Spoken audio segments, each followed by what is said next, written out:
of Starward Bound here on WebDM on Twitch. It's Tuesday night. It's 6 p.m. Central. It is the time. It is the place. Let's get to the thing. Before we get around to cast and crew and get to the recap, I want to go ahead and give a shout out to Tabletop Loot. Head on over to www.tabletoploot.com. Enter the code WebDM15. That's going to give you 15% off all those dice, all those shirts, mugs. They just sent me tiny dice. I have tiny dice. I have all the power of tiny dice in my hands, and I will unleash it tonight on these players. Thank you so much, Tabletop Loot. It was like Christmas. Got like 4 sets. It was amazing. Anyway, I highly recommend tiny dice if you can't tell. So anyway, there's our sponsors. So let's get around to cast and crew. See how we're doing this evening. Starting off with Kiana. How are you doing tonight? I am doing good. I am finally fully back in school. So I'm just excited to, after a long day of classes and lectures and stuff, to sit down and play with some of the most awesome people on the internet, going off to space as E44, your favorite murder robot, who is doing okay. Space, maybe. Still having the existential crisis a little bit. But you know what? Things have been better, things have been worse. We're gonna go get revenge, I think. So it's gonna be some fun times. Fun times indeed. Yeah, I hope, I don't know if there's like a psychologist for robots. I don't know what that would be. I guess that's just the mechanic. But anyway, moving on over to everyone's favorite miscreant scoundrel, Elrit Hospital. Greg, how are you doing tonight, sir, in your best Blues Brothers get-up of the 21st century?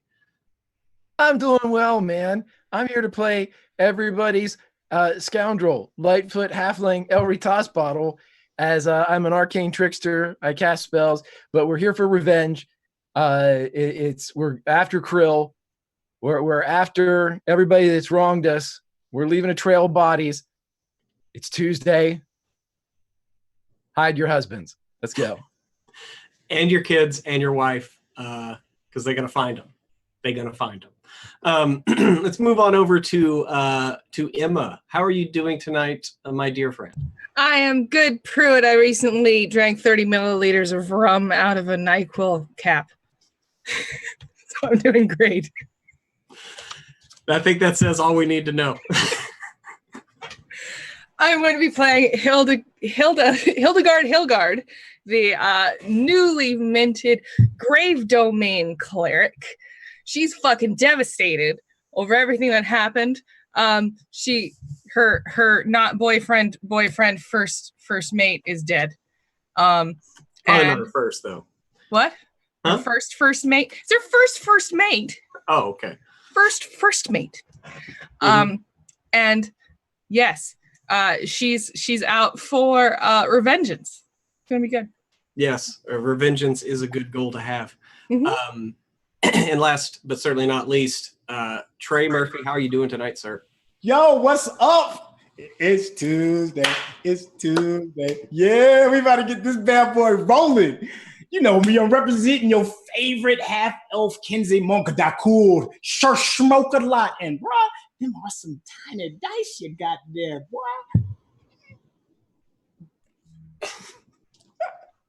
They make my hands look so large. That they do. I just rolled a 20 and a 1. So that's... Yeah, we on a roll already. Let's go. All right. Well, I believe you are doing the recap this week, sir? Go right for it. Yeah. Let's get this recap rolling. Dakul. Excuse me. I promise you, I have gone through puberty. I promise you that the last testicle finally dropped. All right, so Dakul sits on the stern of the Dawn Rose, drawing in his notepad. A brilliant blue paint is encompassing the majority of the page.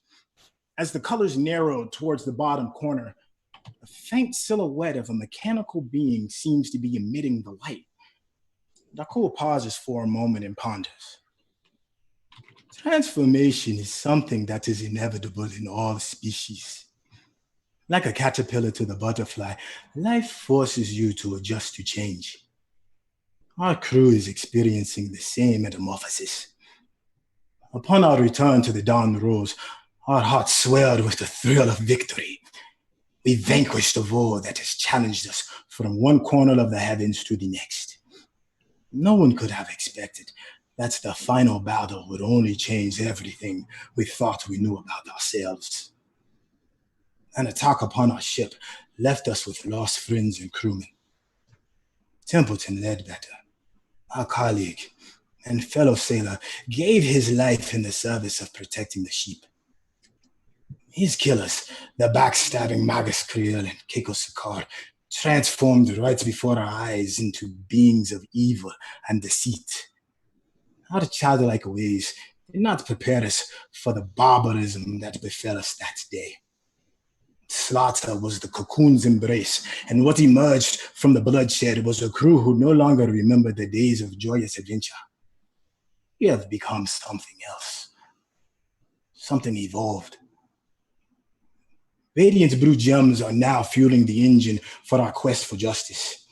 Elri and E404 have combined the powers of the blue gem to create powerful new weapons. Other gems have revealed the power of teleportation and the movement between worlds. Hilda, our captain, has been pushed to her limits physically and emotionally. Satisfaction is the only remedy for her pain. Our enemy has now shown us that no means of civility can be expected when questing for revenge. Our search for answers has even forced me to step outside of my comfort zone and venture into the realms of the ethereal plane. With guidance from what can only be described as a child, Ellie, our ship's helmsman, has been entrusted to help guide us towards our final destination. Where that is has yet to be determined, but hopefully with the help of the Magus Academy, we will have the proper tools to guide and defend against potential armies at the hands of Keiko Sokor, mysterious magic from Magus Kriel, and other worldly planes as we continue our quest towards retribution. Dakul finishes his drawing and tucks his sketch pad back into his robes. He pulls a blue gem out of his bag, closes his eyes, and begins to meditate. The gem glows radiantly and appears to be throbbing in conjunction with his breathing. He opens his eyes, exhales, and vanishes.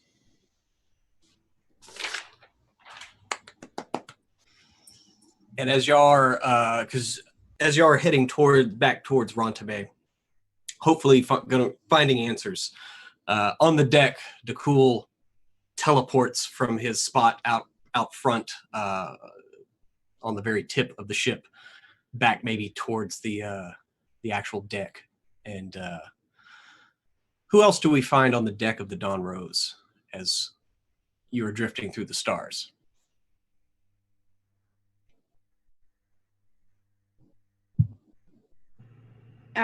E is probably up on the deck. Now that things have kind of settled and that they've helped out as much as they can, they, again, just kind of looking both out at the stars, but also kind of going through all of what they've learned recently about, their inner workings of themselves. What could the series of letters and numbers at the bottom of the blueprint mean?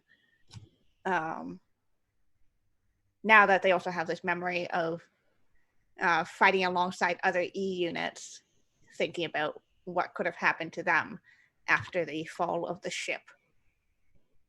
And all the meantime, kind of, fidgeting with their left hand, moving it. Mm-hmm. Remembering that they now they basically have an arm cannon now. Just casually. Yeah. But it's one of those things of it's almost like you're having to wake your arm up since you haven't used it in that way in your life. Maybe E didn't even know that their arm could morph like that. And so it will take some doing, but it is becoming more natural. Like I said, it was only going to take a couple days to get back to Rantame. So E's on the deck with Dakul and his meditations. Where do we find Elri? Elri would be way up in the equivalent of the crow's nest of the Dawn Rose. He's sitting up there kind of fooling with his new hat that he got from the fucking ear Haskell Harkin. Yes. And as he's screwing around with the hat, he turns into a 4.5 foot tall Haskell Harkin. And about 60 seconds later, he turns into a 4.5 foot tall E404. A little bit later, he turns into a about 1.5 to 2 foot tall Dakul as he just sits there and he's thinking. And as he's rubbing his chin and morphing through all of these various forms that are being summoned by his newfound hat, despite the outward appearance, Elri has but one thought, and that is of moving his ire from the former wearer of this hat, Haskell Harkin, to his new focus, which is Professor Krill. Yes. Okay, so any of the crew could notice. Well, maybe not. I mean, the sails of the Dawn Rose are pretty flowing, and you're pretty much kind of hidden up there as they are fluttering in the cosmic breeze. But yes, the rage burns deep as you think of Krill and his accomplice and their actions and what they have wrought, which I'm sure is at the forefront of our last member as we catch up this episode. Where do we find Hilda? Hilda is in the room where Ledbetter and Lauren and everybody else died. Okay. Spending most of her time there. And she is going to reread the letter that Ledbetter had in his hand. Okay. As she takes the paper, which there's just a small envelope that just says Captain written on it, and you do you just read it? Did you do anything before you read it or anything? I think she's just been sort of sitting in there and meditating. I think at this point, at the very least, we've kind of cleaned up the walls. Okay. And everything. I'm not sure exactly where we would have put everybody. Okay. But yeah, she's just going to sit there. And yeah, because she's just been doing that. She's been mending the walls if they need it. Yeah, she wants to read the letter. Okay. As you open it for the whateverth time, your eyes fall upon a very practiced hand. He writes. He's an old dwarf, and he learned back when they still taught cursive in the dwarven schools, and so he has a very blocky, if not somehow still flowing, penmanship to it. Hilda, I'm sorry. I'm sorry. I never told you how I feel. I wasted so much time trying to be a proper first mate. I love you, Hilda. We could have had some grand days. I know that. But maybe when this voyage is done, I'll see you. But if you're reading this, I think we both know why. Something's obviously happened. And I know I fucked up. I know I've crossed you. I questioned your orders in front of the crew. I've been a poor first mate at times. But I need you to trust me. I need you to do something. I need you to take me to Darmadil. I need you to seek out the wizard there. I'll just say that I work for him in a way. Never did anything cross to you because of this loyalty to him, but He can explain more than I ever could. So please trust me and just know I'll be waiting on you.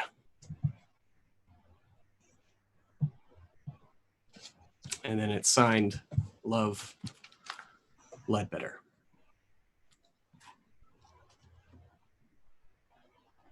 Aw. Oh, bro.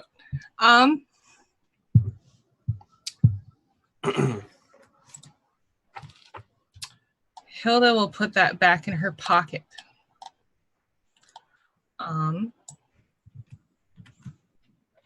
And she is going to take a very long swig of something she's drinking. Yeah. What's Hilda's passive perception? Just wondering. Perception, 15. It's pretty good. Okay. Yeah, you notice a couple of spots where the wood looks like it's maybe a little warped. You're not sure if it was from the. You're not sure, right? There's obviously some spells that went off here. There was a bit of a struggle, but you see just kind of some spots where the wood isn't quite seated properly. Not properly sealed. Okay. I only say that because you mentioned that you were going to be fixing the. Yeah. Okay. If that's the case, then she'll kind of check them, see what's going on there. Okay. Do you want to give me a perception or investigation or? Yes. Yes, I do. I'd rather give you a perception. Okay. That is a 14. 14. Yeah, I mean, it's like I said, it's just it looks like there's a couple spots. I mean, y'all have been through some tussles, so it just the ship has taken some damage, so it's just kind of one of those things where it looks like there's just a few spots here along because it's the front of the ship and the very bottom of the hull is where you're like standing right there on the bottom of the ship basically. And so just one of those things you just notice like some slight warping of the wood. Okay. If that's the case, she'll probably put her hand on it and try to mend it if she can. Okay. So you're going to cast mending on a couple spots. Okay. So you do that. And then once you're finished up mending those few spots, where do you go from there? She's gonna go to Ledbetter's body. Okay. Whatever that might be. Okay. Yeah, it's I mean, you cast general repose on it. I mean, it could be anywhere you wanted to store it. If you want to put it in his room, on his bed. Probably like in his bed. Yeah. Okay. So he's back up, in the navigation room, across from your room is the first mate's quarters, and he is laying there, hands over his chest. Okay. She's gonna sit down. She's gonna take out some incense and start casting a ritual. Okay. She's gonna cast Speak with Dead on Ledbetter. You're gonna cast Speak with Dead on Ledbetter. She's gonna take a really big drink.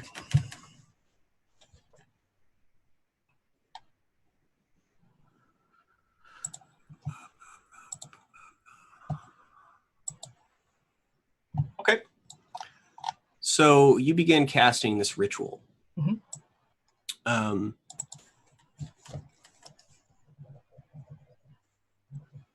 that's important.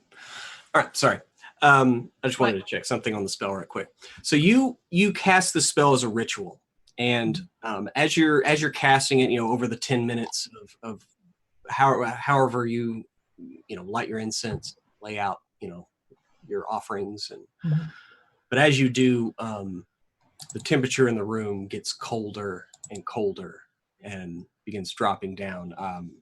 Hilda, I'm sure a dwarf of advanced years, maybe starts feeling it in her knees or her hips. I don't know what is it for Hilda? Is it her hips or her knees? It's probably her wrists, since she did a bunch of manual labor for a long time. It's true, yeah. It's maybe in your wrists as you're going through the articulated motions of the ritual. But you slowly start to see your breath. And then as you finish the ritual, you feel a rush of air that comes out of Ledbetter's mouth as his chest kind of moves, and it's just like, oh. And he sits up, and as you open your eyes and talk to him, you are no longer in his room. You are in an old workshop, maybe one that you worked at 100 years ago that you'd forgotten about until this very moment. But it's dimly lit, just a little moonlight coming through a shuttered window. He's sitting in the middle as he kind of sits up. Behind him, there's a cold forge, long snuffed out. To the right of that, there's an anvil that looms larger than an anvil should. But it's still one of those things when you look at it, it's an anvil, and then you like really look at it and it gets bigger. But it's just like kind of a trick of perception. But Ledbetter kind of sits up and opens his eyes and kind of looks at you.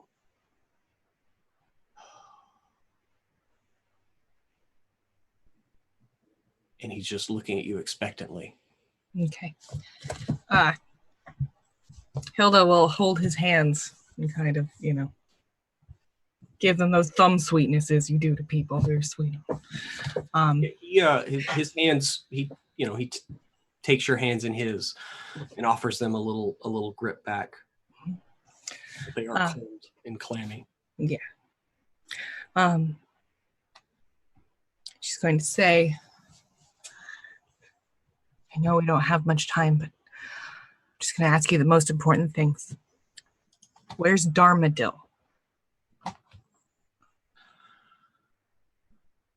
It's the pill bug here in Toho. It's not far away from Aspidoshan. Pill bug. Okay. Did Sakol say anything? Did Sakol say anything?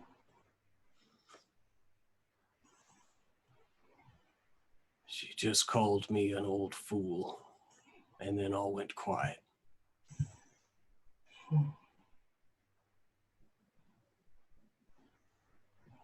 Did Krill say anything? No. It came out of nowhere.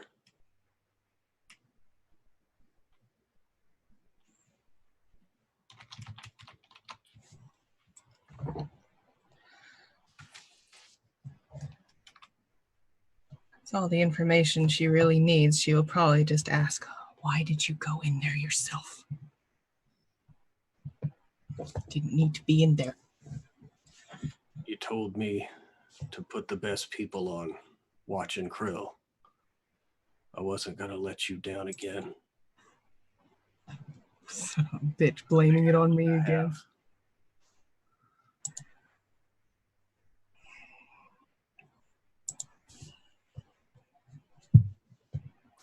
I've got 2 more questions. You want a drink? I'd love one. She'll give him one. She'll put it up to his lips if he can't do it. He just kind of, his hand comes up and he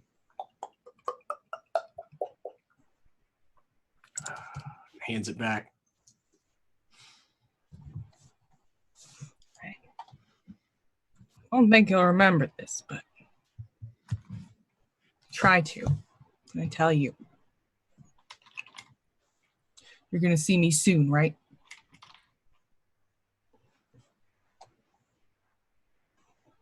I think that's up to you.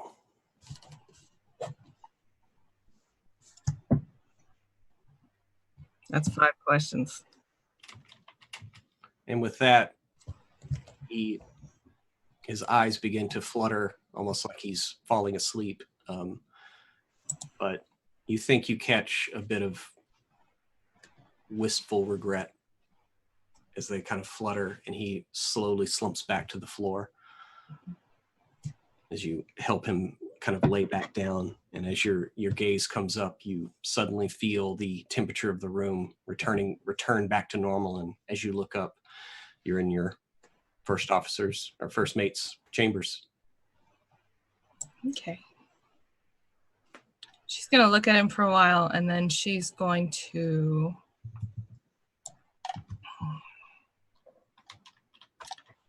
She's going to...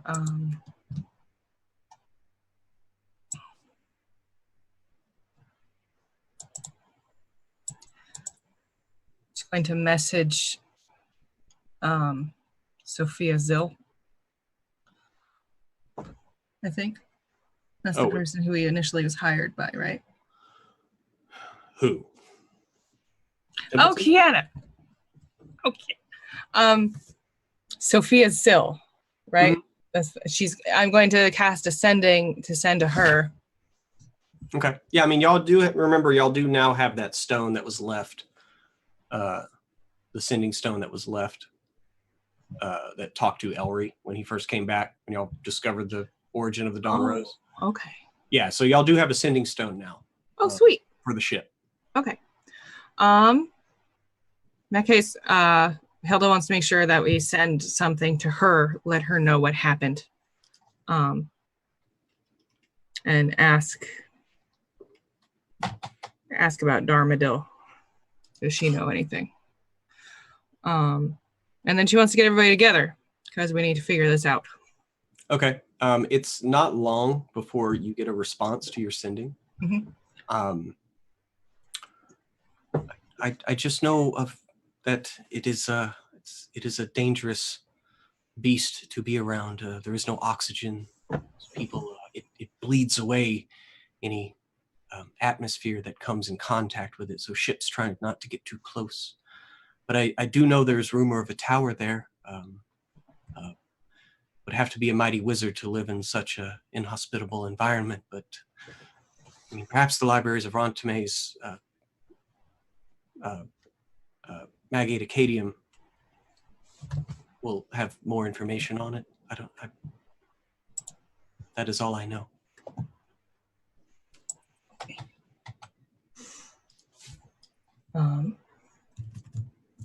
Send her back a quick thank you. And Hilda wants to get everybody together. The four of us. Because we need to do some planning. Okay.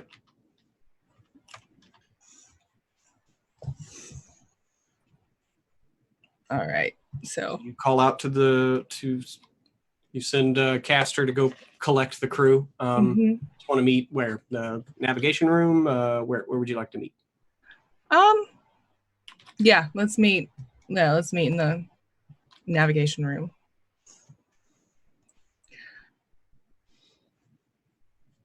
We'll each get a small Caster come up. Yes, Captain wants to meet to the navigation room. If you we're too busy. Runs off, scampers to get everyone. Mm-hmm. And you find yourselves all in the navigation room.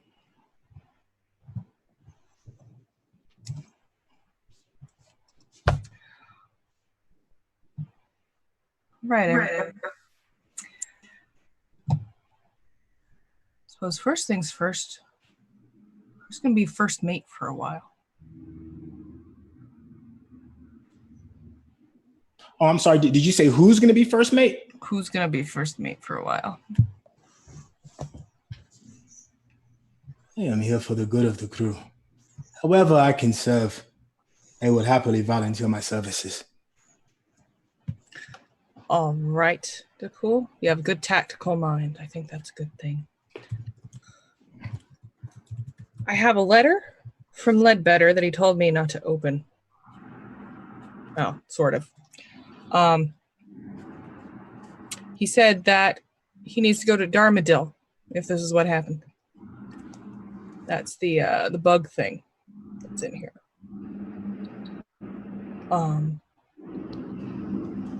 And I'm trying to figure out what we all should do. I have some spells that might be able to help, but I'm not quite sure what to do. I can ask some questions of something. I'm not quite sure what. Do we know anything about where they are? Or where they might be going? I believe we all know nothing. Are we still entertaining the Magate Academy? Yeah, we can do that. If anybody has any ideas, I can ask some questions. Things that'll happen in the future. If anybody thinks of anything useful. Anything you want Captain, to know. Yes. The only thing I can think of is, when Krill ran, he came here to Toho. Mm-hmm. He probably could have gone anywhere he wanted to, considering his speciality. Yeah. He came here for a reason, whether it was to meet somebody or get something or run somewhere. I don't know anything about that, but we know that we caught him before he had a chance to do any of that. So he's probably going to stick around. Glad I could help. Yeah. Yeah. I think we need to consider recrewing the ship, upgrading it if it is possible. But we have the potential of running into another fleet. Oh man, I forgot her name. That quick. Krill's sidekick. Keiko. From Keiko. Keiko Sokol. We have to consider the possibility that she has numerous ships on her side, and we only have us. That is very true, as she was with us without any knowledge from her crew. She could easily spin a story that we had taken her without her permission.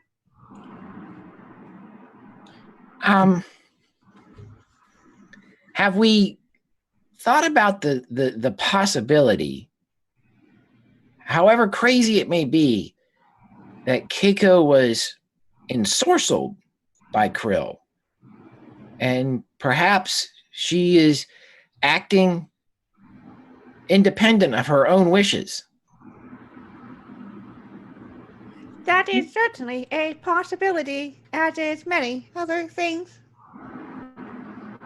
I have to ask though, are you thinking logically? Or are you thinking with your pecker again? Well, he wouldn't be doing that because it's in the break. Which reminds me, visiting hours are soon, so I'd like to go and What are you, the thought police now? Anyway, sorry.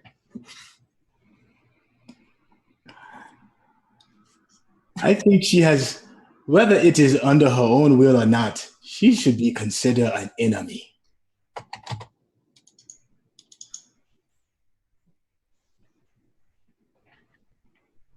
Okay.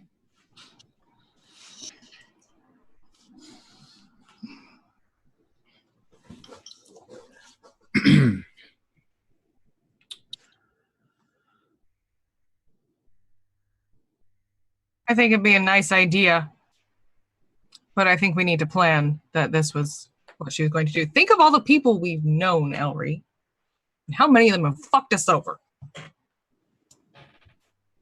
We don't have a whole lot of foresight when it comes to picking people we hang out with.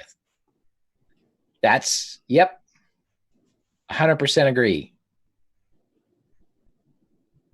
But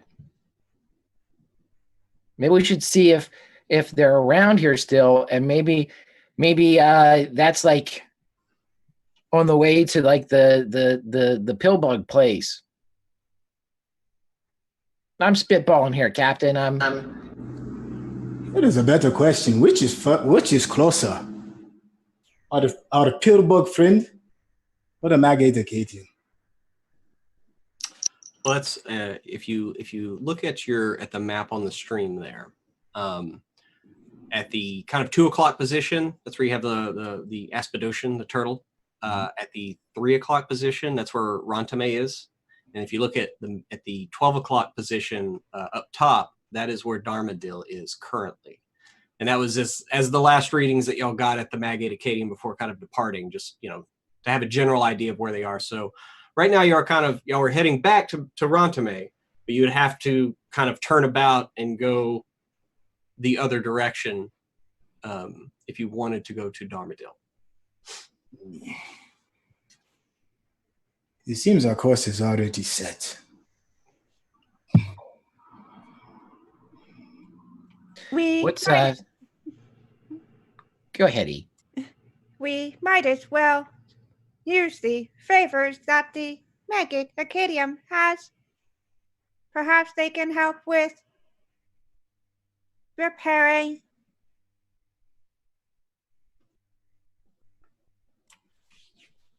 I have one final problem.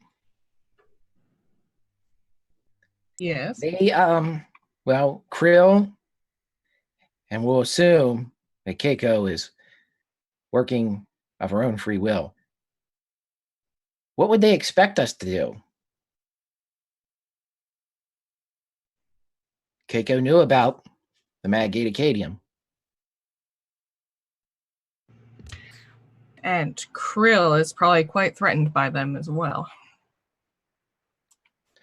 If they were going to put up some type of trap to get the Dawn Rose back, well, they know right where we're going if we do that.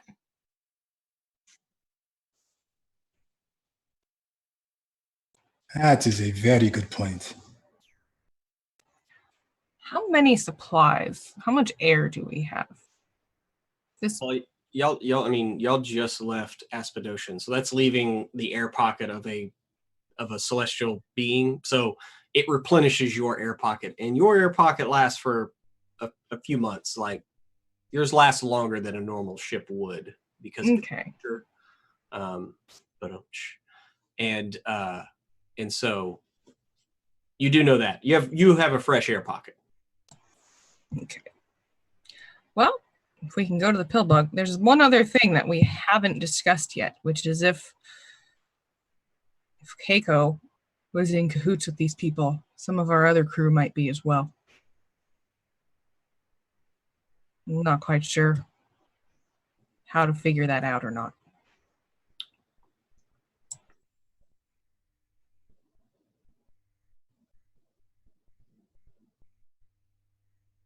I believe a logical point would be to find the crew members that had the most amount of contact with Keiko Sikol. All eyes turn to Elry.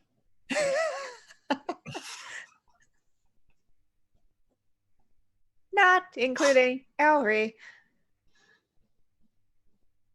Is your dick snitching? He's innocent until proven guilty, Dakul.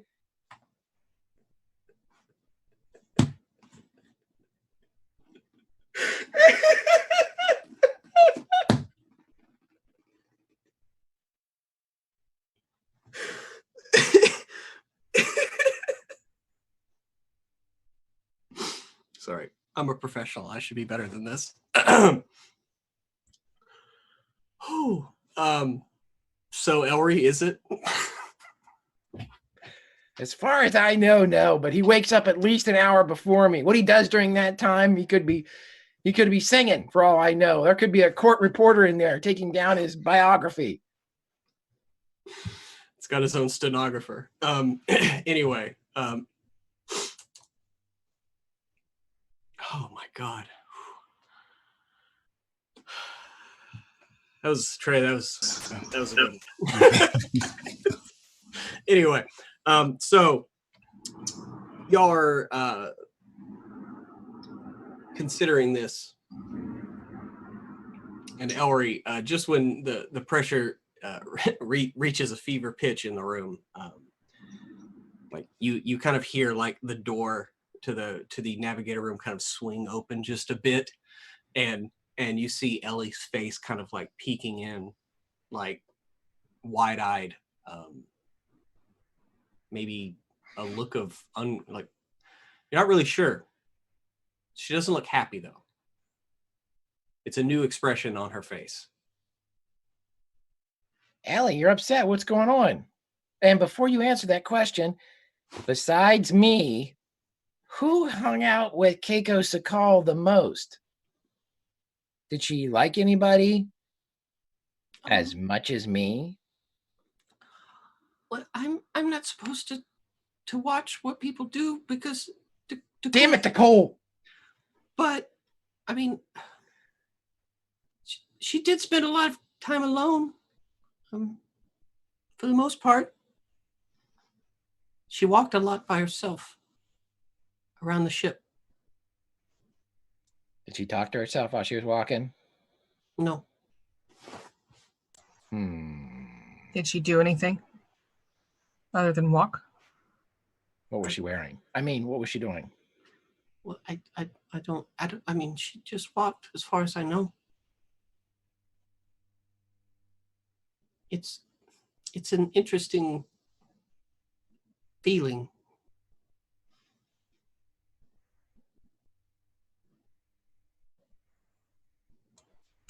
What feeling? With y'all moving around. Did she take the same route every time? Never. She was always walking to different places from different places. But I'm pretty sure it was everywhere. Did she go in our quarters? Well, I mean, yes, she stayed there a lot.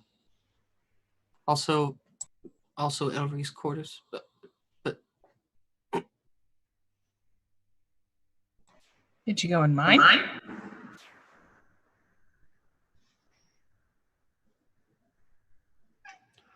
only when she tried to take the ship.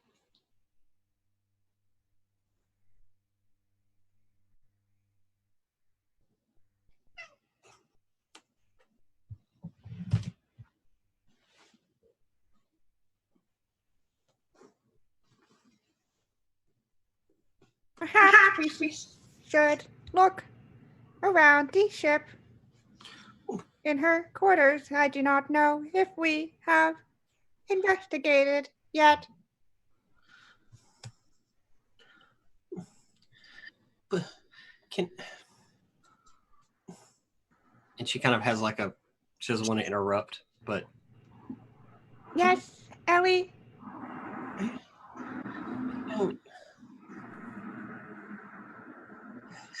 I don't like the bottom of the ship. Can we go? Can I get off the ship for a bit? Are you feeling okay? I don't know. I don't like what happened down there. I don't know if that's what it is, but I don't feel good. You do not like what happened. How do you feel? Are you scared? Are you guilty? No,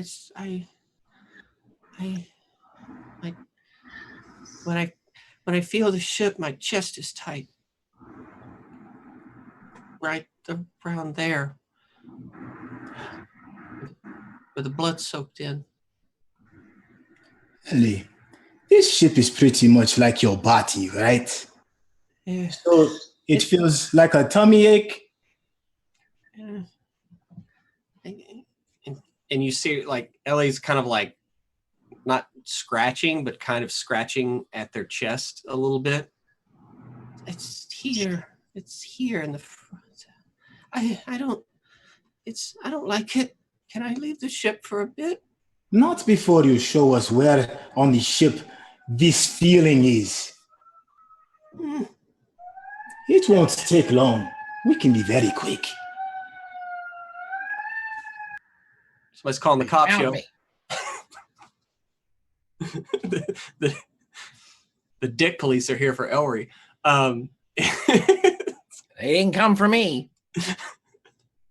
Anyway, and like when DeCool says that to Ellie, like She immediately like turns around and like goes to the door and like looks back, kind of like almost like right now. Yes, there is nothing here that is going to hurt you with us here. You can trust and believe in that. Show us where it hurts. Okay. Yes. And she kind of runs down and immediately, I mean, she's heading towards the kind of the storage cabin where the incident happened. And she kind of y'all goes to a corner and is like waiting for y'all to catch up to her, and then dashes down to the next corridor. And you arrive and look in the room, and she just kind of like points at the like kind of the side of the hull, Hilda, where you had kind of done some mending. You know, it's where it happened. It's where y'all found the bodies. It's where like blood just soaked into the wood, and she just like points she just points, and she's just like, I don't like it. I don't like it. I don't want to be here. And she kind of like vanishes into a shadow and just is gone. Could this have been some type of ritual? Like in addition to like a sacrificial blood rage lust, something that they did to hurt Ellie in addition to killing the folks here? Suppose so. Is it possible it is on the other side of the hall, whatever might be disturbing her? I can go check it out. Hilda takes out a hammer.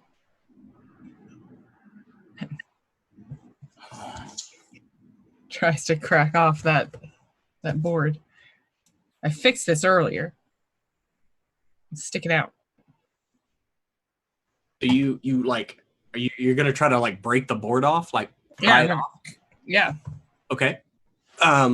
So you first you pry that board off, and you can hear in your mind, really, and you've heard this before from Ellie, like when she talks to you, but you pry this board up, and it's just you just hear what are you, and you just kind of hear whimpering. You look down. You look down in the board, and you see what only can be described as almost like some kind of like root or like small like tentacle or something coming up between the wood.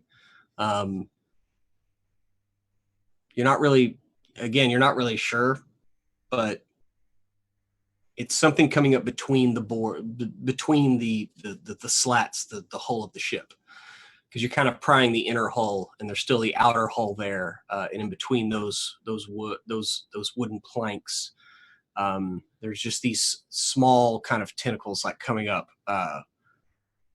pretty much everywhere.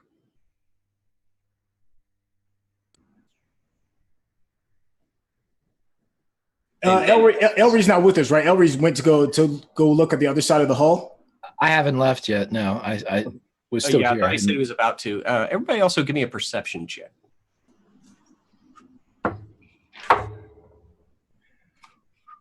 9. 12. 22. Okay, E. I mean, you don't sense things like everyone else, but your external temperature gauge, your external temperature gauge is, you notice that it has ticked up a couple of degrees in the last few minutes. Like, it is getting warmer in here. Captain, let's get that druid. Mr. Blueberries. Yeah. Let's go get, what's his name? Hodor? Hoban? Not Hodor. Hoban. Yes. Okay. Yeah. You. I mean, it's his shift up on the deck, so he's up there, swabbing the poop deck, searching for the booty. It's a pirate's life for him. But yeah, you come up on a dwarf that's very simply, kind of wearing kind of looks like a homespun like brown robe with sandals. He's got a couple of pouches at his hip, as always. Faint smell of blueberries wafts off of him.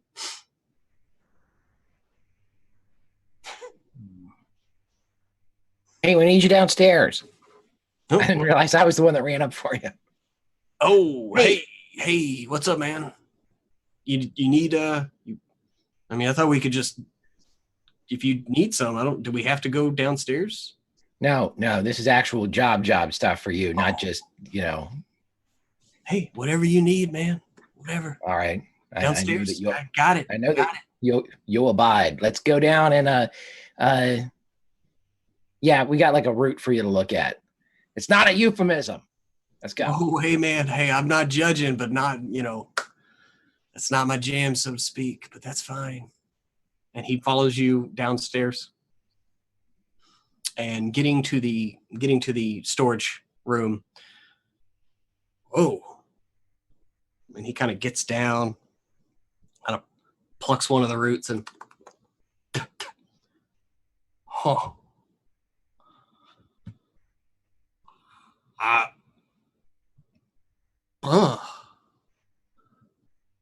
I'm honestly at a loss. I mean, it's organic. I don't think it's a plant, though. I'm something's growing in our ship, Captain. Is it alive right now? The temperature of the room seemed to have increased by 5.2 degrees as soon as we opened the area. And E, you would have noticed that even since Elry has gone to get Hoban and back, there's sweat that is starting to bead on the forehead of Dakul and Hilda. Maybe not Hilda. You grew up in a forge. That's why you haven't noticed yet. But Dakul, you have noticed now without a check. It's getting warmer. And Elry, on your way back, you would have noticed it's definitely warmer. And not just in this room. It is warmer in this room, but as you were coming back with Hoban, you started to feel the temperature of the ship itself. Just the atmosphere is it's starting to heat up. Ellie? That is good. But yeah, Hoban is sitting there looking at this stuff. He's like, Captain, I've been out here for a while, but I've just never seen anything like this. This is fascinating. When we heard the whimpering sounds, was that coming from Ellie or was it coming from the organic thingamabob? I mean, like I said, it's you. Ellie has spoken to you in your head before, so you kind of sense what that feels like, and that was coming from Ellie. Like when Hilda was prying the board up of the ship, Ellie was kind of whimpering, almost like a child getting a shot at the doctor. Can Ellie still hear me from here? I mean, do you talk to her? Yeah, I want to talk to Ellie out loud. Ellie, how far away are we from our destination? Are we Rantame? Yes. Like a day? A day. Almost there? Is there anything closer than Brantame? No, there's not much here. Can you feel whatever this is growing outside of you? How far? How bad is your tummy hurting? I don't. It's all in the hull. It's in the front of the ship. Come to a full stop. Ellie, put everything to a full stop. Stop everything. Okay, and you can kind of feel the ship shudder to a stop, just kind of drifting in space. E, does the temperature change at all when we stop? Is it still increasing? It is still slowly, steadily increasing. No, the temperature, it's still increasing at a steady rate. And Hilda, you notice, you feel the heat. You're starting to get a little sweat on your brow. And it is, especially in this room, it is starting to get uncomfortably hot, except for, E, do you always have fire resistance? Yep. Yeah, and then whoever has the ring. Who has the ring? Who has the ring of fire resistance? Did anyone ever? You're the weirdest group. I Too give many you. things happening. I know I didn't equip it. Okay, well, if somebody were to have that on, they wouldn't really notice. But like E, you can tell it's getting hot. You don't really care. You get much hotter whenever you get angry. But it is steadily, and it's like if you were to graph it, if you could print them out a graph of your head, it is almost starting to get hyperbolic. Exponential. Yeah. Yeah. Can I do what is all in this room that we're in right now? What's stored in here? It stored in this room was mostly just like long-term like sundries, like flour, like some foodstuffs, things like that. But again, the stuff that lasts a little bit longer, so. All right, now when our ship's dealer broke off a piece and did he break a piece off and start tasting it, or was he just tasting off of it? I mean, he like kind of took a little, like one of the little roots that are tentacles or whatever they are. Uh-huh. Like he just kind of like tore one off and was just kind of like tasting it. Okay. But I mean, the temperature was going up before he did that. Right. I just want to take a piece of it and put it in my medical kit, just a small piece of it. Can I? Is that possible? Yeah, sure. So you go and you kind of pluck one of these things out. Yeah. Okay. Yeah, you take that off and you're putting it in your medical kit, and you definitely it like moves. Like okay. The very end of it kind of twitches a little bit. These are tentacles, right? So are they like, is there like a growth pattern to where they're going? Like, are they coming from someplace and moving up somewhere else? Well, again, it looks like it's just kind of pushing between the wooden planks. And so you only pried up like one plank, but you can see it poking up through from the outer hole in, and every direction that you look in this little area that you have exposed, it looks like, yeah. It's coming inward. All right, we gotta get on the outside of the ship then. Yes. Yeah, they're trying to drive Ellie out. That prick put something in here to push her out. Everybody step back for a second. And he pulls his gun out and lowers it directly at the tentacle and shoots. On the ground? No, at the tentacle, yeah. Okay, I mean on the hull of the ship. Okay. Yeah. So yeah, like puts the barrel directly onto the tentacle and shoots. Okay. Give just roll damage.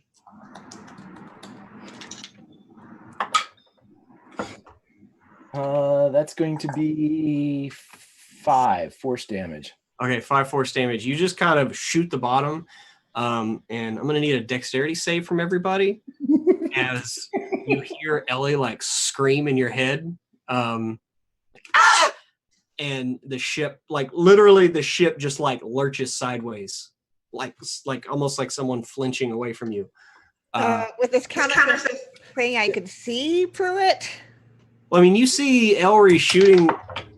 Oh shit! I dropped one of my tiny dice. Oh no, not the tiny dice. It's so tiny. They're so tiny I can't see it. I rolled a 20. Sweet. So yeah, these are going to be good dice. Thank you, Tabletop Loot. Yeah, I mean, you can kind of see, and your orientation gears kind of feel the change. Okay. I would say you could still get your benefit. 23. And that was me shooting the tentacle and not the boards. Like, okay, but it goes right through the tentacle and into the board. Like, I mean, this is a blast of force, and that tentacle gets splattered, and then it hits the board on the other side of it.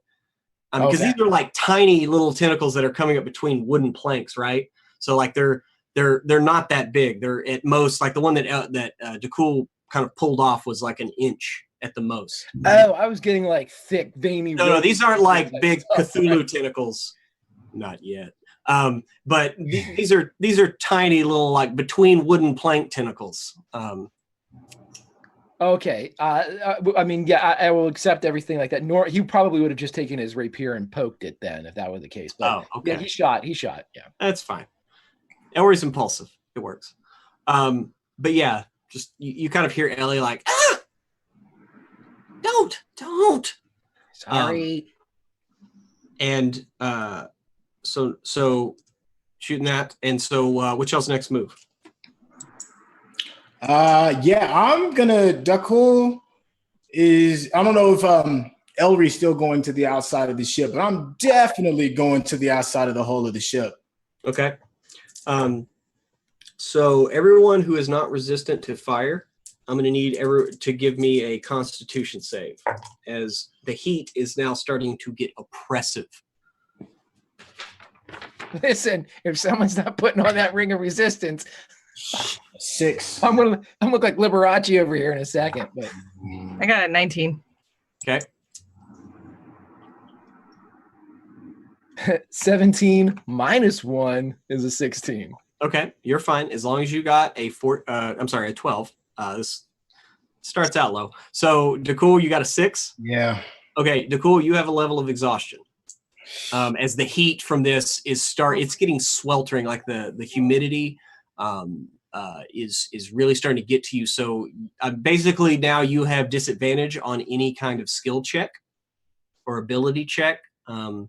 So just keep that in mind, as it is just uncomfortably hot and humid right now. And you make your way out, and it only gets minutely better once you leave the room and go to the rest of the ship. You can see the rest of the crew is like, there's people leaning on walls, sopping their foreheads. Everybody's drenched in sweat. They've all mostly everybody's moving out to the deck of the ship. And they're all like looking, all like, Captain, what's going on, Captain? Captain, what's going on? Everybody's, starting to get a little scared. We're trying to figure out exactly what's going on. It is getting hot. We think there might be something on the outside of the hull, and we are figuring it out. We need some people at weapon stations, please. And the rest, just in case, be ready to put out fires. Aye, Captain. And they're just like, they're sopping their foreheads. So while y'all are heading to the outside of the ship, why don't y'all go ahead and plan and scheme?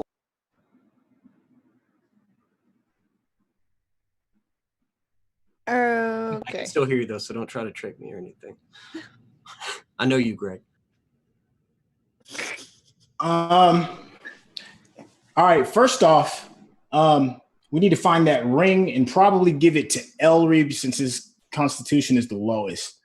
Yeah, well, it's going to take 20 minutes to attune to it. It's not instantaneous, is it? A ring of resistance is going to this thing's going to be over in 5 minutes. Unless it's automatic, I don't think it is. I'm not real keen on the resistance rings. I think it's if it requires attunement, it's 2. Requires attunement, yeah. Yeah. How long how long are we from Bronte? Is it a day's journey? A day. And when we've already been traveling like 2 days from our last destination, right? A couple days? Something like that. Yeah, it's not. We're basically on the drift in the middle of nowhere. If it's cooler or at least acceptable on the deck or away from the ship, I'd say that all the crew members would have to get up on the deck, or they're going to start suffering exhaustion. They're coming for us. This is a bomb that just went off. It shut the ship down. We're not going to be able to fight. They're going to wait for us all to pass out from heat and then come in here and get us. So we either have to take this thing out. They're coming anyway. So my guess is we're going to have to keep our eyes upward as we try to take out this heat generator or fucking tentacle monster that's on us right now. But they just put us on the drift, and we don't have Kaylee to fix us, so we're going to need to do something quick. All right, so what are we going to do in case Ella freaks out? Because if it's that hot, then she's probably really feeling it, and we don't know what she does in moments of distress. Right. Can she go to a safe spot in the ether?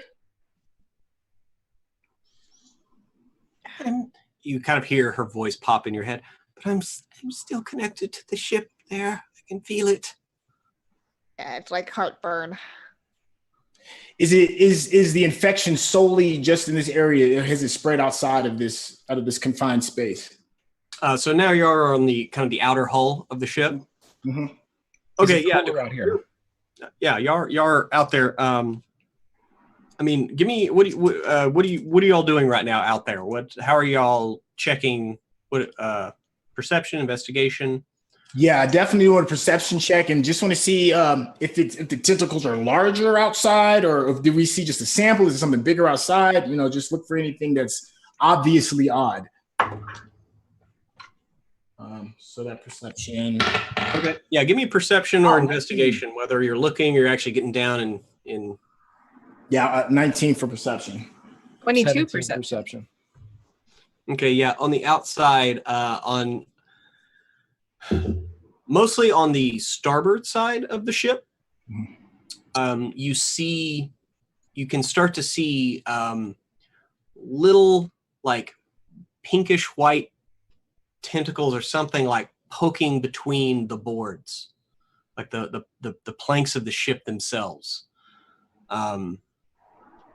It's more prominent on the outside than it was. Like the inside, you kind of pried the board up and you saw kind of the underside of it. Like here, you can kind of just see where certain boards are they're like kind of pushed apart, and there's like a little warping here and there.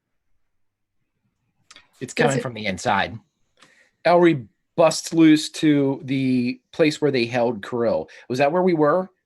Yeah, that's where you start. Okay, he goes to where Keiko stayed.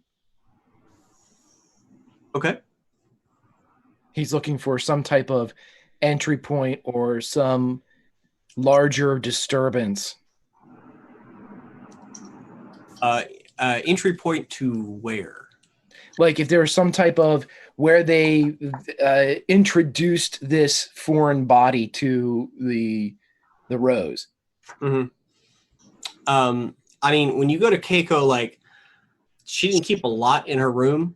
And I mean, you don't see anything like kind of tossing the room, looking around. You don't see anything out of the ordinary. In the room where you held Krill, there were only a few spots that Hilda's now mended. So like from the inside, you can still see the vague outline of like blood that's kind of stained the wood a little bit, but the wood was already kind of reddish anyway. So it took it pretty much all right. But it's, you're not really sure from the inside. You don't see anything extra. Like as soon as he doesn't see anything, Elry would ask Ellie in her place in the ethereal plane, whenever we're part of the ship and looking, is there something there that shouldn't be there? Maybe we're just seeing the prime material residual of this thing. Mm-hmm. Yeah, and as time has been passing, as you're traveling and you're investigating all this, like it's getting hotter and hotter, and you kind of hear in her voice like that it's straining to be calm, but there's something. It's there. It's on the outside. My skin it's burning. It's burning. I don't know what it is. Feels like I'm being torn apart.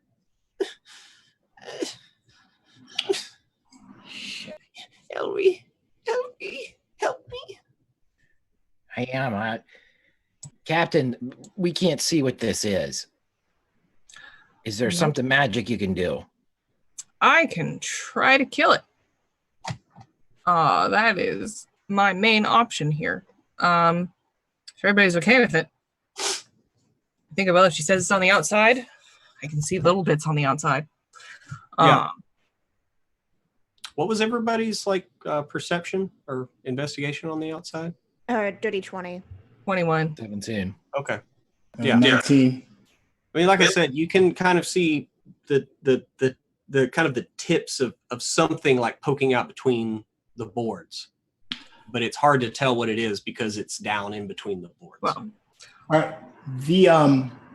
In my medical kit, we fought a beast that had like this paralysis spit that I saved. With the small piece of the tentacle that I saved in my medical kit, I just want to brush some of that saliva on the tentacle and just see how it reacts. In the medical kit, not the one that's on the actual ship, and just see if Okay, yeah, you brush it on there, and it it's kind of just lightly kind of twitching, and it kind of goes limp. It just kind of stops moving. Oh. Well, one thing we can deduce is that it can be hurt. Oh, shit.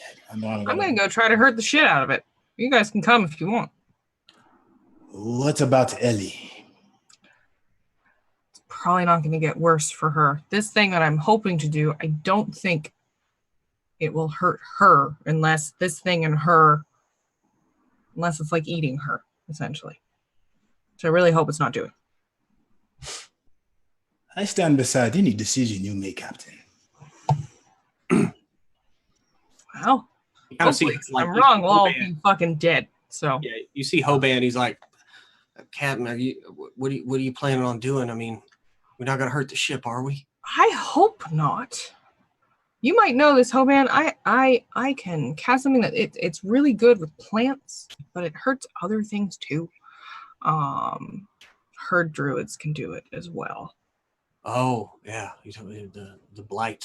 Yeah, can you do that? No, that's beyond me. I've studied it in story and song, but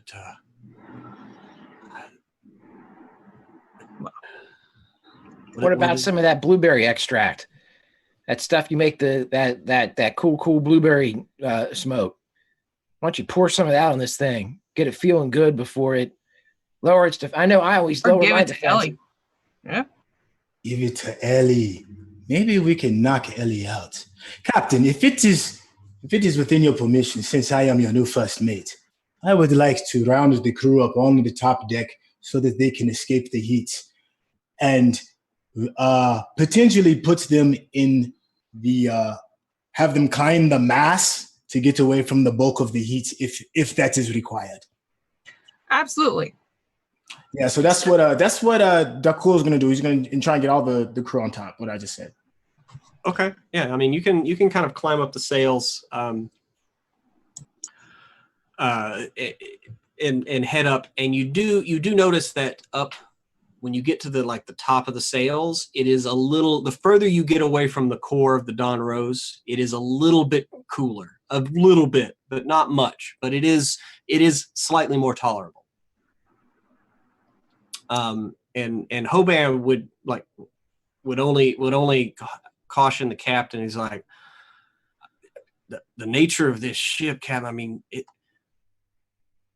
I wouldn't call it like alive, but I do think that there is a plant element to it. I think the Dawn Rose is a little bit more than just a name. So it might. What I hear of that spell, it might hurt the ship. I just want you to know that. I mean, I can help any way that you need me to repair. Well, I'll only do it if you all think it's best, especially you, Ellery. You're basically her dad. Elry's going to look out into the stars and see if there's anything coming. Okay. Give me a perception check. Captain, is there a way to try to get one of these things whole, not just a piece of it, so we can see what it is? I used one luck and I ended up with a 19. 19. The stars are twinkling and silent, and there is not a lot of movement in between said stars. Well, we can take more boards off and try to get one whole. If it's multiple things, or if it's just one, I don't even know. Like the captain said earlier, is there a way to trace back the growth pattern? Like, if you're following roots back to the source of the tree or the nut or whatever, can we do that? Can we kind of, the one board that's been pulled up, can we see where a general area of where it's coming from? Well, on the one board you have pulled up, it is on the like surrounding that entire board. Like from each side, you see these roots coming in towards the inside. On the outside, you can see little like nubs poking out along the starboard side from the pretty much the very bottom of the ship up to about 5 feet below the railing on the outside, but it's mostly concentrated on the front of the ship, starboard side. A swath about maybe 10, 12 feet wide. Is there anything on the starboard side that would make this?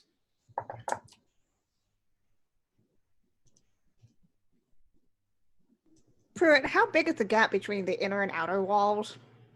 It's not big. It really is not. It's not even an inch, maybe, you know. Okay.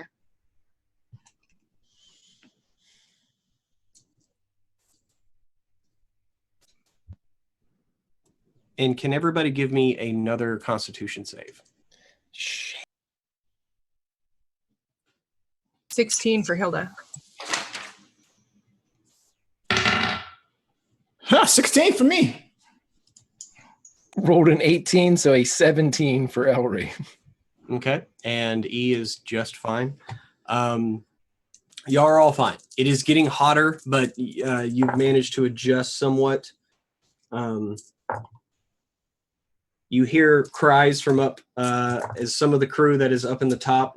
Somebody passes out, but Cole manages to catch them before they kind of fall to the deck.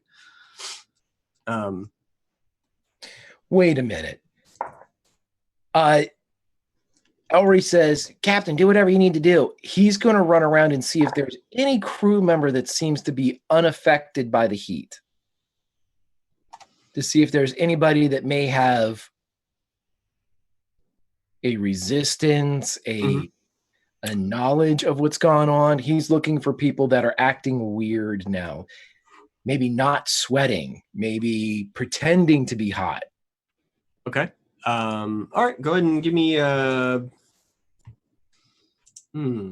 perception or insight. You're looking to see if they're not sweating but acting hot. So yeah, just give me a general perception check as you're kind of running around checking on the crew. 15. 16. 16. Okay, yeah. All the crew is drenched in sweat. Like everybody that you know of that's still alive and kicking, like except for E. They're just standing there like they always do. Hilda's going to go to the outer hull where all these things are poking up and try to take some of the boards off to see if she can get a better look at what this thing is. Okay. So go ahead and give me a just give me a general either like a strength or athletics, because you're trying to pry a board on the outside that's not really like there's a slight warp to it, so you have a crowbar. Yeah, so you get advantage. Okay. That is a 17. 17. Okay, yeah, that's enough to at least pry the end of one of these boards up, and again you hear like a whimper, but it pops up, and you see looks like 2 or 3 of these little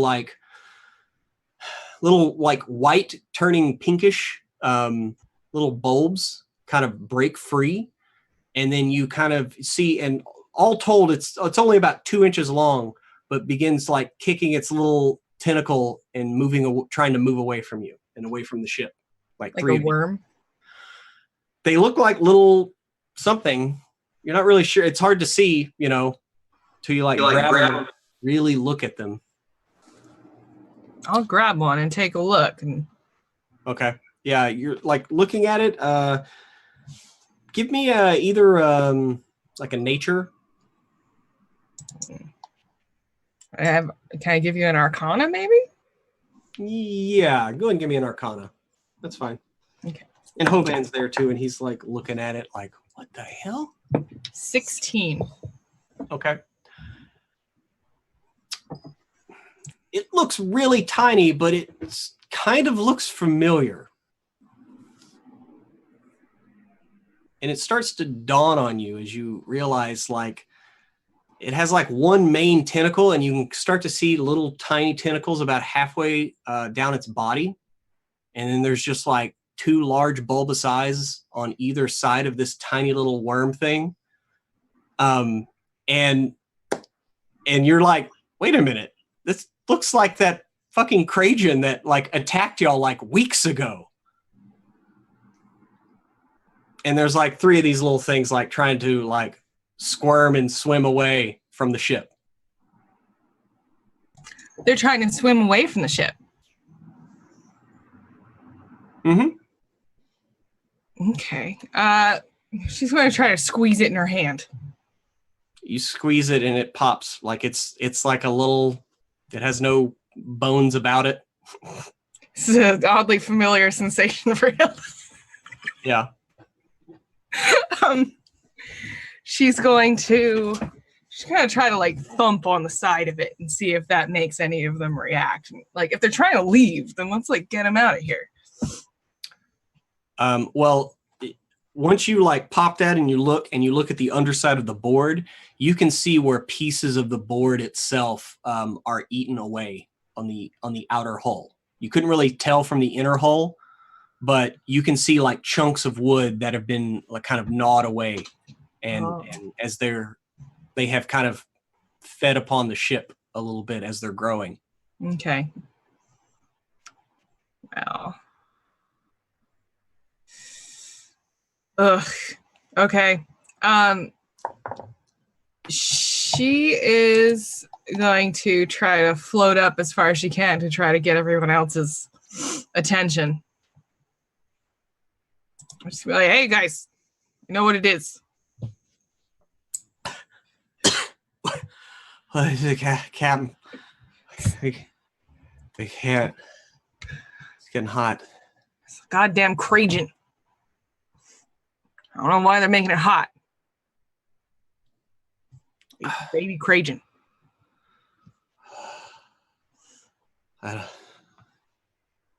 Okay. Hoban. Yeah, Cap. Yeah. Hoban, what do you think we should do? Can we do anything?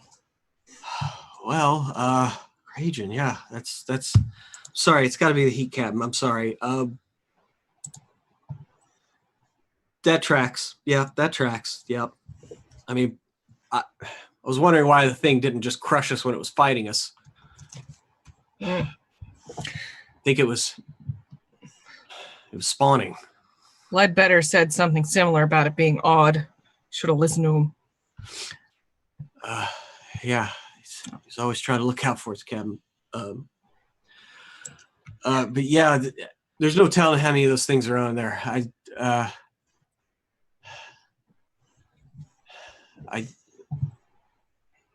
don't know. You might be able to. I don't know. Do you have anything that could remove it without hurting the ship? Thinking if they generate a whole bunch of heat, then cold might work, but I can't do that right now.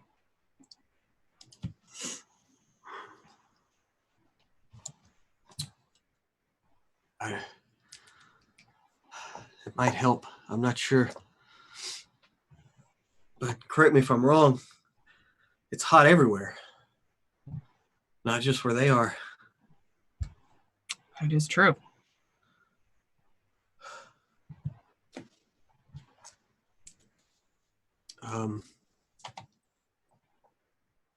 He's kind of like, he's heavily blinking his eyes as he's talking to you.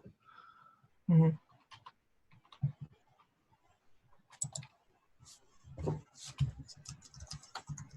It looks like he's having trouble like concentrating.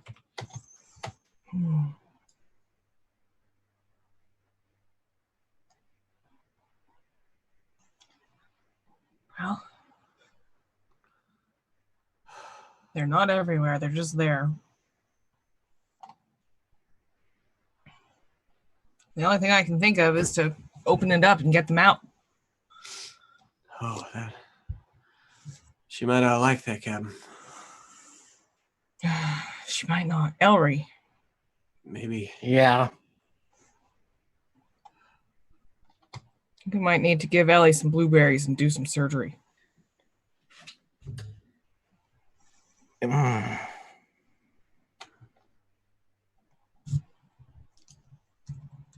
I can't think of anything else, Captain. I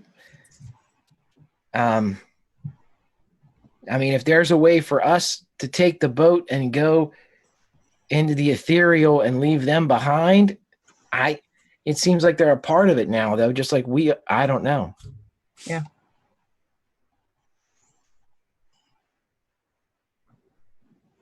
I can't think of anything else other than opening up the ship, getting them out.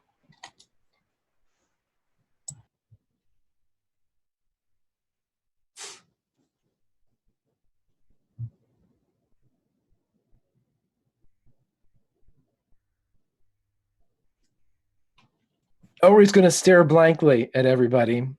We're gonna say it's the heat, but the truth is, I've got nothing. Everybody, you want to rip these words up? Go for it. I can't think of another thing to do. So, Well, we can,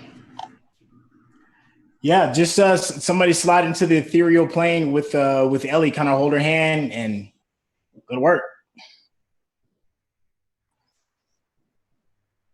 can we make them flicker like the cool flicker? You want to try to make the Space herpes. space herpes flicker? Well, I mean, DeCool, he's been playing with his jewels, and he knows that he has to focus on it to make it happen. So, not really sure like how you would do that with them.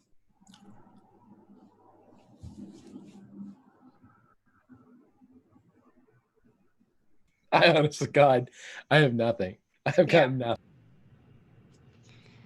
I do not think that the heat is from the Krajan. Bon, I believe that if Ellie is like a biological creature like yourself, then it is her equivalent of a immune system reacting to a foreign body. So you're saying the ship has a fever? I believe that would be correct, or at least adjacent to it, considering that she is not quite like yourselves. That makes sense. And yeah, like a disease. How So do we remove the disease without hurting the patient, though? Oh Christ! When Hilda gets back, let's try casting some cure magic on the ship itself or on Ellie.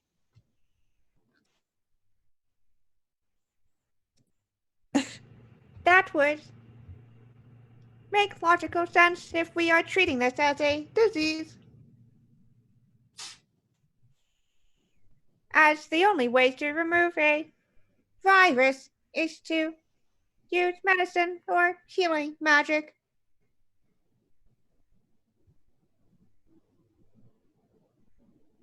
I do not know if that works with a ship, however. We are dealing with space herpes. We might not be able to cure it, but perhaps we can reduce the symptoms. Sometimes you can learn to live with it. I do not think that this is the equivalent of a herpes. These are. You only manage to flare up when they happen. It's sorry. Hoban's just kind of delirious. He's kind of wavering on his feet. Obviously, a lot more like crabs, everybody. Let's get the program. It's at least in that, yeah, it's more like crabs. What you were thinking, Captain? Maybe if you just try to heal Ellie, it'll cure her of space herpes.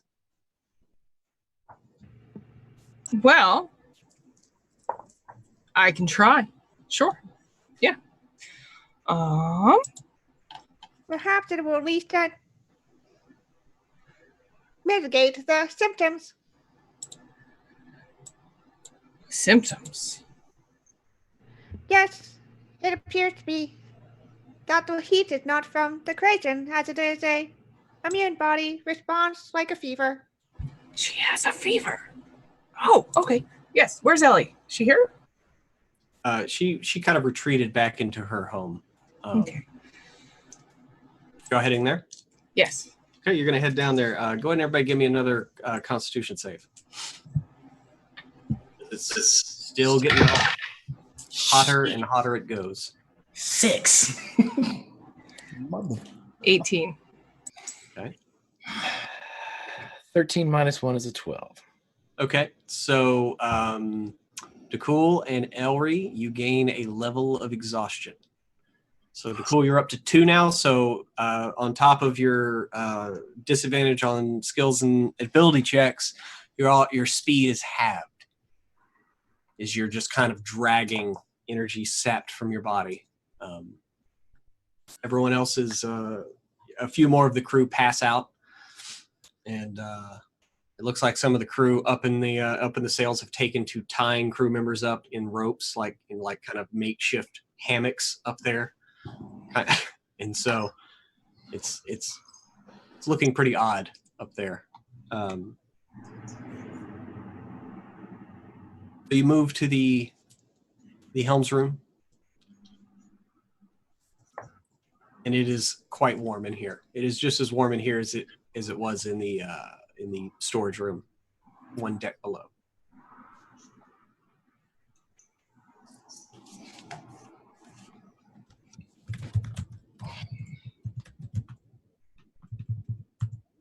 Heal.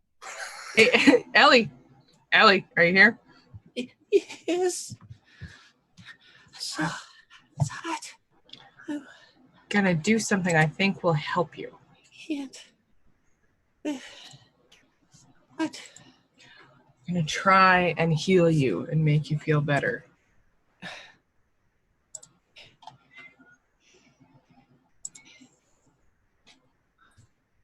Do you need me? I think so. I think so. Yeah.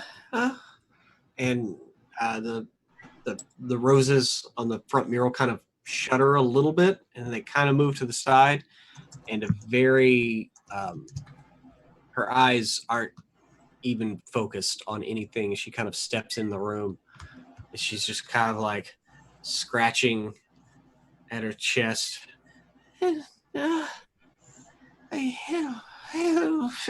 she like pitches forward and like falls. And is Oh, you laying. catch her if you can. Okay, you rush forward and catch, and she weighs almost nothing, but you manage to catch her as she kind of falls limply into your arms, Elry, and she is burning up. It is almost painful to the touch, but it's not quite burning. It is just very hot. You find yourself kind of having to shift your grip a little bit. The crew's water stores, like, are they like in barrels on the ship? Yeah, you have many barrels of water down in the central storage area. Yes. Elry, she feels hot. Maybe if we put her in one of the water stores to bring her temperature down. She's the whole ship. We're all hot. We're all very sweaty and hot. We need to heal her, Captain. I can heal her. If she is sick, I can attempt to cure that disease. Let's try it all. I will Let's try do it all. everything. I'm going to cast Lesser Restoration on Ellie. Okay. And a disease or a condition afflicting it. Okay. You cast Lesser Restoration on Ellie, and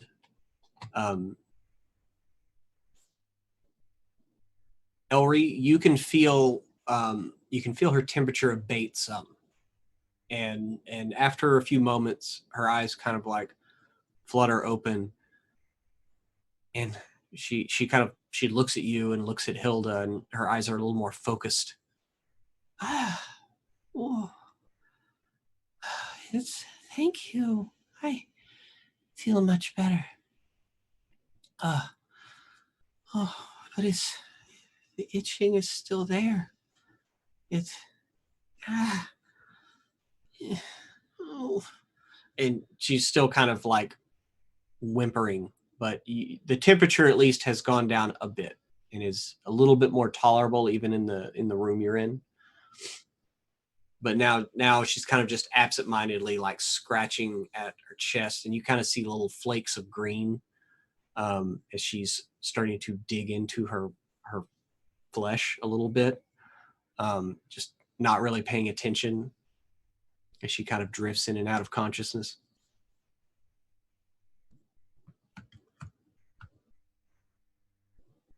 I'll cast just a level 1 Cure Wounds on her and see if that does anything.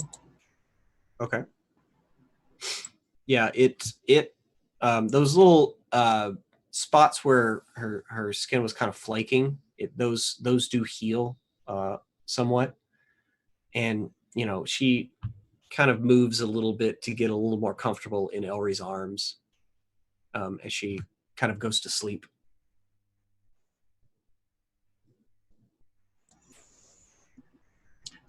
We gotta take him out of the ship.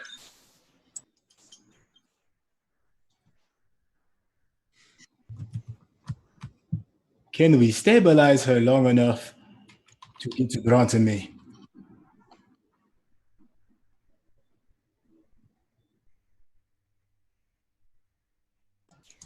Right now we're not moving, right? Right. She's But out. She's out. somebody else can take the helm, correct? Yes. Yes. So I think we should be moving towards Brontome while we figure this out. Okay. Where's Xander? Let's go get Xander. Okay. Yeah, he was still recovering a bit from the ordeal. So he's just kind of resting. He was resting in his bed. Now he's up with the crew, kind of in the sails. Xander, we need you to man the helm. Get us to Rontame as quickly as possible. Aye, Captain. Aye, Captain. And he starts lowering himself down. And he falls. He kind of hits the deck. He's like, stands back up. He kind of works his ankle. It looks like he rolled it a bit. And he limps downstairs. Yes. Hilda will she will go as he's there. She's gonna go to our stores wherever we keep everything. She's gonna get the ring of fire resistance and give it to Xander. Okay. And then she's gonna cast Cure Wounds on his hurty ankle while she mutters under her breath about him being fucking useless. Okay. He slips the ring on. I'll go ahead and yeah, it's fine. He looks much better as he slips the ring on. Thanks, Cap. Jeez. Whew. Oh, it's like stepping out of the sauna. It's like that time at Bed's Bath and Beyond with. No, never mind. Don't want to think about that again, Xander. No, I don't. I still wish y'all hadn't sent me to go get him. Anyway. I wish I had neither, Xander. You know that's where it all started, right? Where you thought I was dead. I don't know why, but whatever happened in that room, and it was only like anyway. Never mind. Yeah. And I got a job. Don't need to know anymore. Just get us to Rontame. We'll be fine.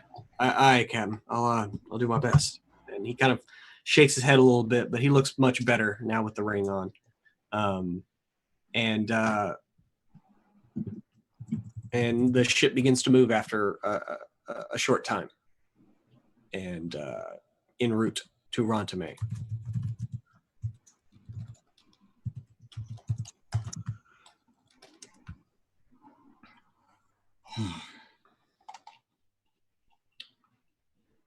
Okay. So do we want to try to extract any of this weird creation virus at all en route, or are we just going to try to keep everything stable? I think if we keep her stable, the mages would know what this is. Pretty sure we know what it is. It's baby Krajan. It's a nest of baby Crayon. Yes. You know how to kill it.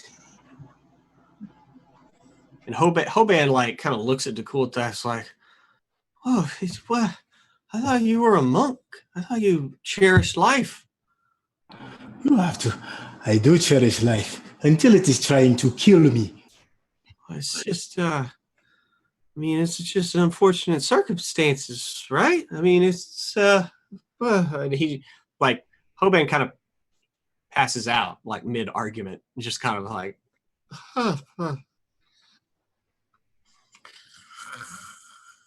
So E, unaffected by all of this, is just currently helping out passed out people. You know, not be wherever they passed out. Probably put them on top deck. Wherever else. Probably hauls a few of the water things up on deck as well. Mhm. They're gonna do whatever needs to be done to take care of their flesh body friends. Okay. So you begin kind of shuttling water up to the crew as they're all kind of hanging out. Some of the crew have just kind of like grabbed ropes and jumped overboard to just get away from the ship. And they're just hanging onto ropes like 20, 30 feet away from the ship, kind of being drugged behind it. And they're just like, oh, God. It's a very odd sight. But they appreciate the water when you bring it to them.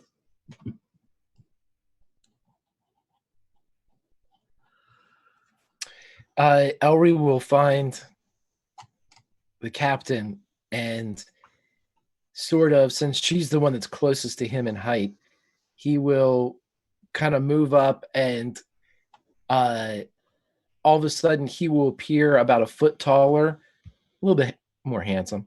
And so he's just tall enough to whisper into her ear, even though it still comes from about shoulder level. And he says, they're still going to be waiting for us. They won't know what happened to us. It'd be real bad if we ran into them right now. It would, Elry. Should keep an extra good lookout, but I'm not sure what else to do at this point, are you? No, I guess I'm just a warrior. You're not the only one.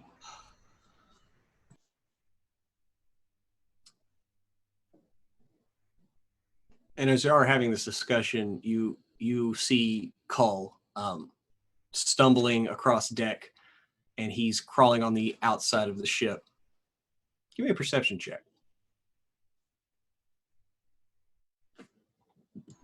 19 for Hilda. Yeah, you see it looks like he has an axe in his hand.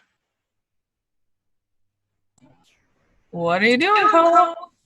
I gotta take care of this. We can't last much longer. Caster's passed out. And he's like crawling down the hull of the ship. And a couple more of the crew are like, he's got some variety, Captain. We gotta go. And more of the crew have started like crawling with hand axes, and they're like crawling on the hull of the ship. Hold on, everybody. We got DeCool over here. Captain and your first mate want to speak to you. Yes, Captain. We gotta do something, Captain. Oh, slow down there, my friend. Let's not do anything rash.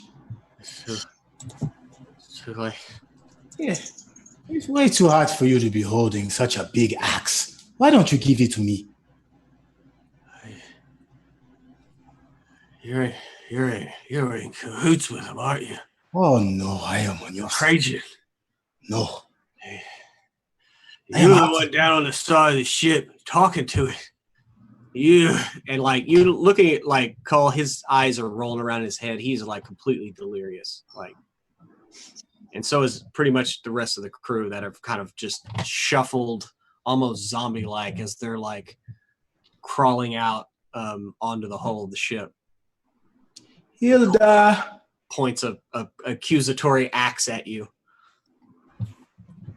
No, you just need some rest, my friend. Please calm down. Hand me the axe. Ain't only one way you gotta get this axe from me. You gotta have to stop me. And he reaches for the railing. Looks like he's about to step over the side of the railing of the ship. I'm going to grab him. I'm going to grab a hold of him. Hilda's gonna call it for Castor. Castor passed out. Yeah, you look up and Castor's like kind of hanging between two ropes in like a makeshift. It almost looks like somewhere between a hammock and a marionette. He's just kind of like swinging a little bit. His feet's dangling, but he's fully out. And gonna need you're gonna try to grab him. So I'm going to need an opposed athletics check. All right. Can Elry scream out something before this happens?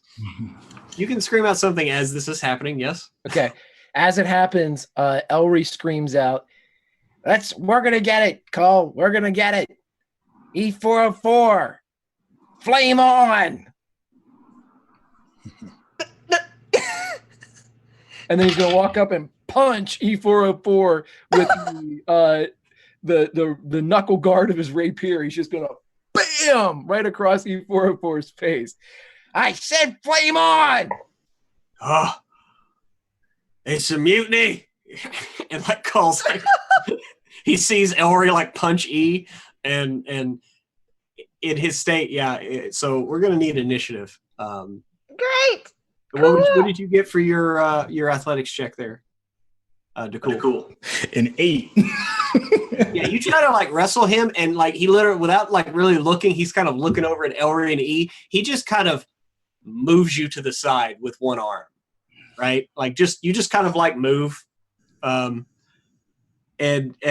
he's got his axe there, and he's looking at you like trying to grab him, and he's like, "It's a mutiny. We can take him, E!" And like he takes a swing at Cool. So we're gonna need initiative. 23. I got a 12. Oh, 9. What is up with these? You're gonna put your dice in jail. I got a 19. There's a bunk beside my deck. It'll probably be the top bunk. Anyway. Hope you're an early riser. Elry is.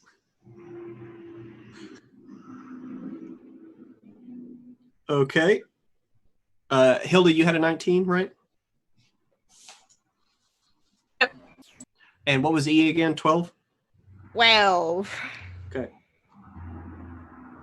Okay, Elry, you're first. As you just finished punching E across the face. This is the patented move that he always thought that he would use if E404 was in danger. To get them out of danger, this was the move that he was going to use, but it's a little flipped as he wants to bring danger to a specific part of the ship, that danger, of course, being E404. So he is going to cast Tensor's floating disc beneath E404 and lift them up, because I have a 500-pound threshold with that bad boy. Lift them up. A bit, but works. Yeah. And then he's going to kind of crack his neck as he takes off using bonus action and movement to take and drag Disc-borne E404 down to the spot in the hull where all of the infection is.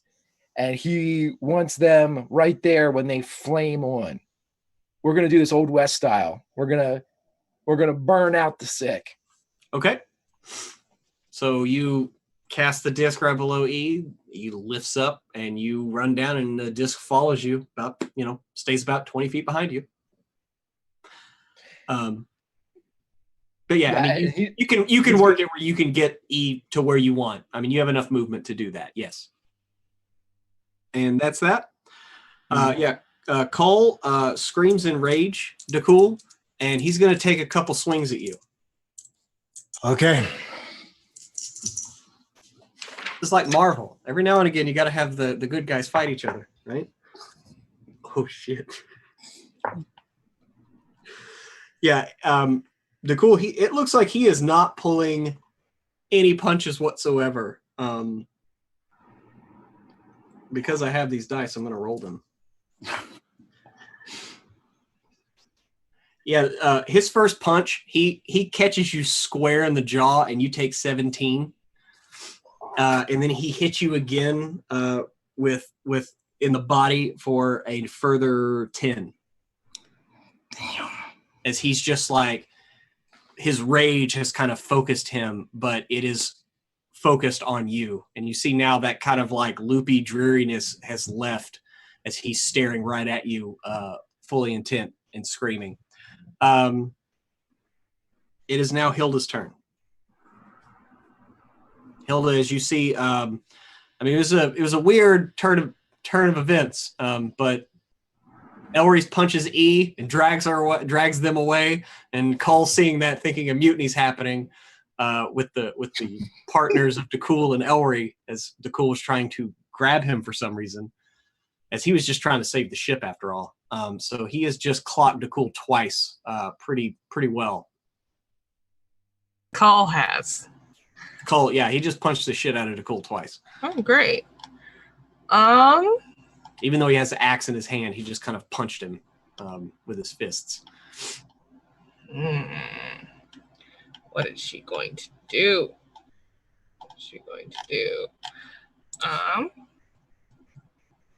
I don't have that anymore. She is going to muster up all of her captain-like authority and try to speak to Call and say, "Call, I'm the captain. And I'm ordering you to knock that shit off. I'll give you a bonus if you stop." Are you? What are you trying to do here? Perception, intimidate? She's trying to. Well, whatever it is, give me a roll. All right. She got. I'm doing intimidate. She got a 7. Okay, you pull yourself up and sweat dripping everywhere. Your hair's kind of laying flat. You've seen better days than today. You know, you've been mourning quite a bit, and so it's just the fire's just not there, and it just doesn't push through his rage. Like he's in a delirious rage, so nothing's really making sense. But he's just frothing like, "We're gonna save the ship, Captain is trying to stop it!" And he's like, as he's screaming. So is that all you're doing with your action? You're gonna move or bonus? She's gonna move. Okay. And yes, the one day I'm like, I don't need banish or calm emotions today. Uh-huh. Of course. Yeah. Fucking course. And she is going to try to heal DeCool. I'm still half conscious, right, from taking these blows. Yeah. Yeah. Hilda, grab my medical kit. I have the paralysis spit. Use it. Help! Okay. So that's you heal DeCool for a bit, and you moved. E404, it is your turn. You have been lifted up on a blue floating disc and taken to the underside of the hull, and you're now floating, about 5 feet off the hull. Yeah. E just got punched by their best friend, then randomly teleported via tensor disc to outside. Uh-huh. They have no idea what's going on. Absolutely none. Yeah. That's Flame on! Except being yelled at to flame on. And Elry's trying to yell at you to flame on. Yeah. He just punched you. What's E doing right now? He's taking a second to process all this information. But okay. Well, even though he just punched them in the face, they still trust Elry for whatever godforsaken reason. And they're gonna They're gonna voluntarily rage. Okay. So you're gonna you feel yourself. You've done this before a couple times, like pushed yourself into a rage, and you slip. You feel that rage overcome as your murder protocols click into place, and go ahead and give me an intelligence save. Oh boy. That's a 6. A 6, okay. Yeah, you go into a rage, and it's like every other rage. You lose your faculties, and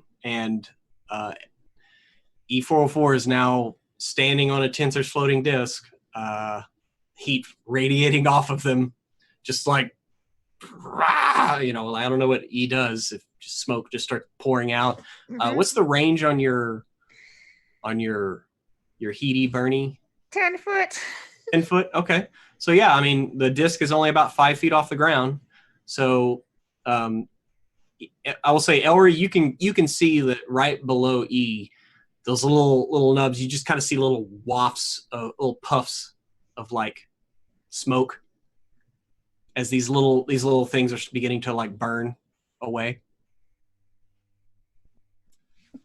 But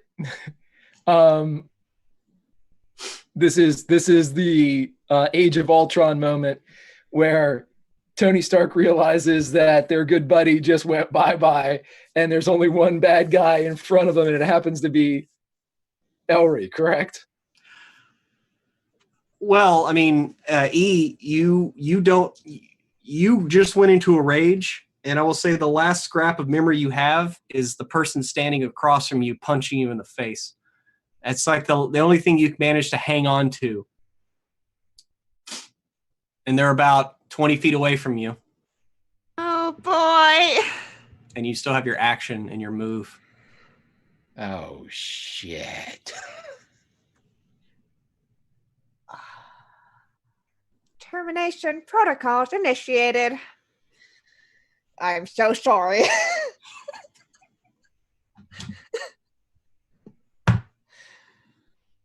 Okay. Oh god. Okay. The first one is a 21. And the 21 to hit. God damn it, E. And the second one is a 19 to hit. Fuck me in the I can't shield him either because I have a 16. It's still gonna hit me. E? Hey, E! E! Okay. That is going to be 10 points of damage altogether. I rolled shit on damage. Woo! Okay. That's with both attacks? Yeah. I'll take it. Yeah. Yep, you took, you know.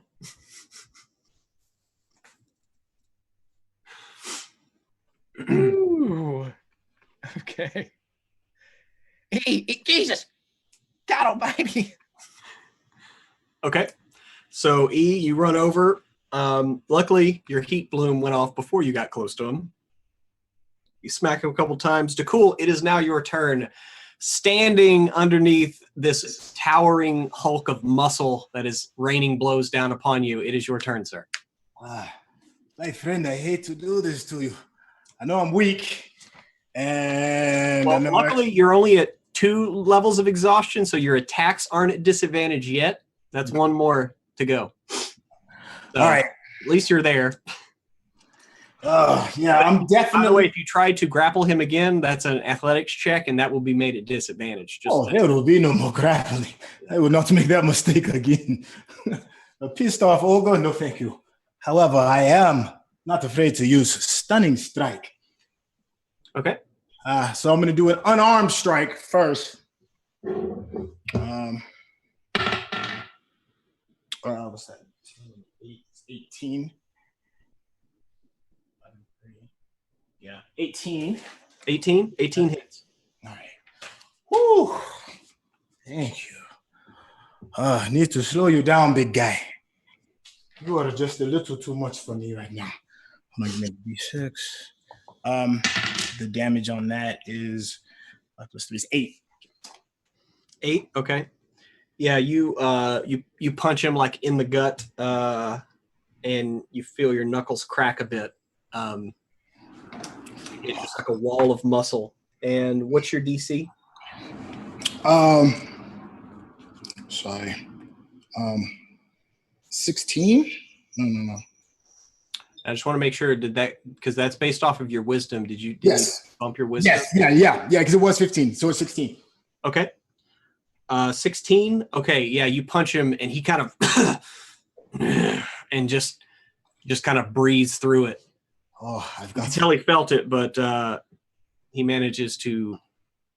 All right, for my second attack, once again another unarmed. I'm not trying to hurt you, dear friend. Ha ha! Nat 20. Yes, about time. Where have you been? 20. Shoot. All right. The damage. And you're trying to stun on this one also? Yes. Yeah, I'm spending another key on that. Yeah. Oh, that's damage sucks. So 2 and 3 is 5. So that doubles, right? So that's 10. 10? Yes.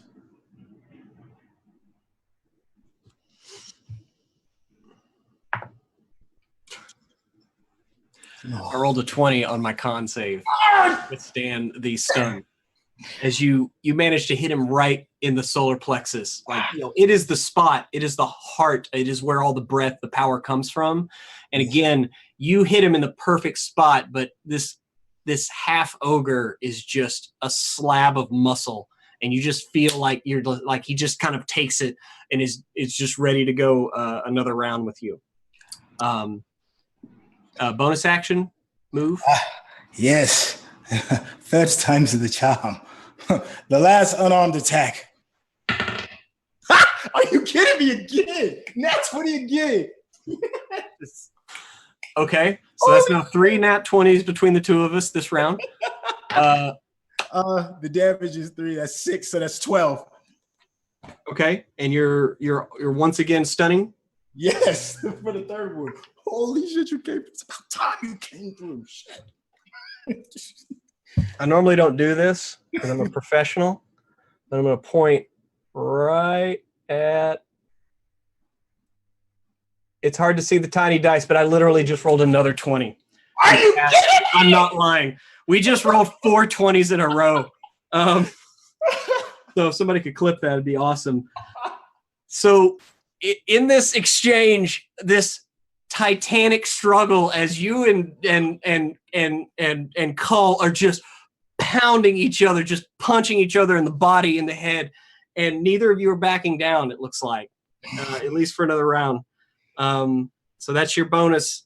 Elry, it is your turn as E is standing over you, just rained 2 hammer blows. What do you do? The things are popping as E is in their proximity, correct?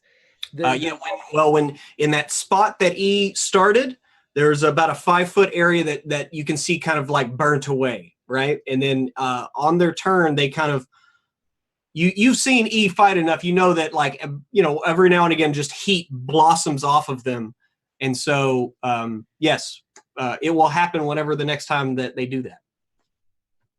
So what you're saying is, for the rest of these little baby dicks to get burned off, E404 has to stay currently where they are. You would just kind of glancing. I mean, you know all about kind of terrain and movement, and you're versed enough in combat. You think that E would have to do this about 3 or 4 more times to get the whole area where you think these things are. It got a small area about halfway through, and now they moved over here to kind of the very edge because you were at the bottom of the hole. And so they're at the very edge of it, right? So they would have to do this about 3 more times if you spaced it just right and you think you can get all of them. Jesus Christ, I'm going to die doing this. Okay. Shit. What's the defense? If Jesus, if I take the not the what's the action, the dodge action, isn't that disadvantage on attacks? Yep. Okay. Jesus. All right. Yeah, he's going to have to do this. So Elry is going to try to use his own. He's using himself as a lure. So he's going to move. So E will get the biggest swipe of burst with those little tiny dicks whenever they blast off with their fire. But he's only going to move so far as when they re-engage, they'll be in that area because he can't run and drag them out of that area. So Elry is going to bonus action disengage from E. Okay. Move to the appropriate spot. And then action up is dodge. And he's just going to pray to the 6-pound, 8-ounce baby Jesus that the dice are on his side as he's going to get destroyed by this monster. So just so you know, where they are right now, they moved up to you. They're in a spot of these little things. So if they move, they're going to, you'll have to come back to this spot to get it. That's what I was trying to. Okay. Then he's going to, that's what I meant. He's going to hold the spot then. Yeah. And to keep, the action is still going to remain dodge. He is going to, I can't, shit, man. He's going to bonus action, cry and scream. And his movement is just going to be a nervous, I have to piss jig, as he has never stayed in combat before, especially not with a monster that's his best friend. And so he just sits there and goes, jeez, come on, E, frame on! And just sits there and begs E as he takes the dodge action and prays. All right. That's what you're doing. It is now Cole's turn. He screams in rage. I'm gonna pop you like a grape. And he tries to rain 2 more blows down upon you. First attack was a 17 to hit. That's a miss. That's a miss. Okay. Second attack was a 21. Oh, it's spot on because I get the +2 for an unarmed attack from the last one, right? +2 to AC. Yeah. Yeah. So my AC is a 21. Okay. He hit your AC. So that means he hit you. Okay. So you're going to take 8 damage from that punch. All right. And so there you go. It is now Hilda's turn. Both Hilda and DeCool, y'all hear Elry whatever Elry screamed, but you hear Elry screaming from the underside of the ship. Yeah, so my question is, how far away are they? They're more than 30 feet away, right? Yes, they're more than 30 feet away. They're about, Elry used all of his moves, so his move's 50 feet. So yeah, he's about 50 feet away from you. Okay. She's going to cast Bane on Cull. And she's going to say, stop trying to kill my second first mate. Jesus. Just got Job sucks. Okay, so that's a minus D4, right? It's a minus a D4. Gotcha. Mm-hmm. Excuse me. And she's going to say, DeCool, are you okay? You're going to need to go down there. I hear Elry screaming. Get him off me! Okay. Okie dokie. In that case... No. Go for Elry. You're going to be okay. You're going to be okay. Cool, you're sending mixed messages. I'm confused. I'm hot and I'm taking a beating. Okay. I'm hoping that for a good little while, it'll be really hard for him to hit you. she's going to move off in a direction. She's going to see if she can get to a point where she can see both of y'all and just like keep an idea about what's going on.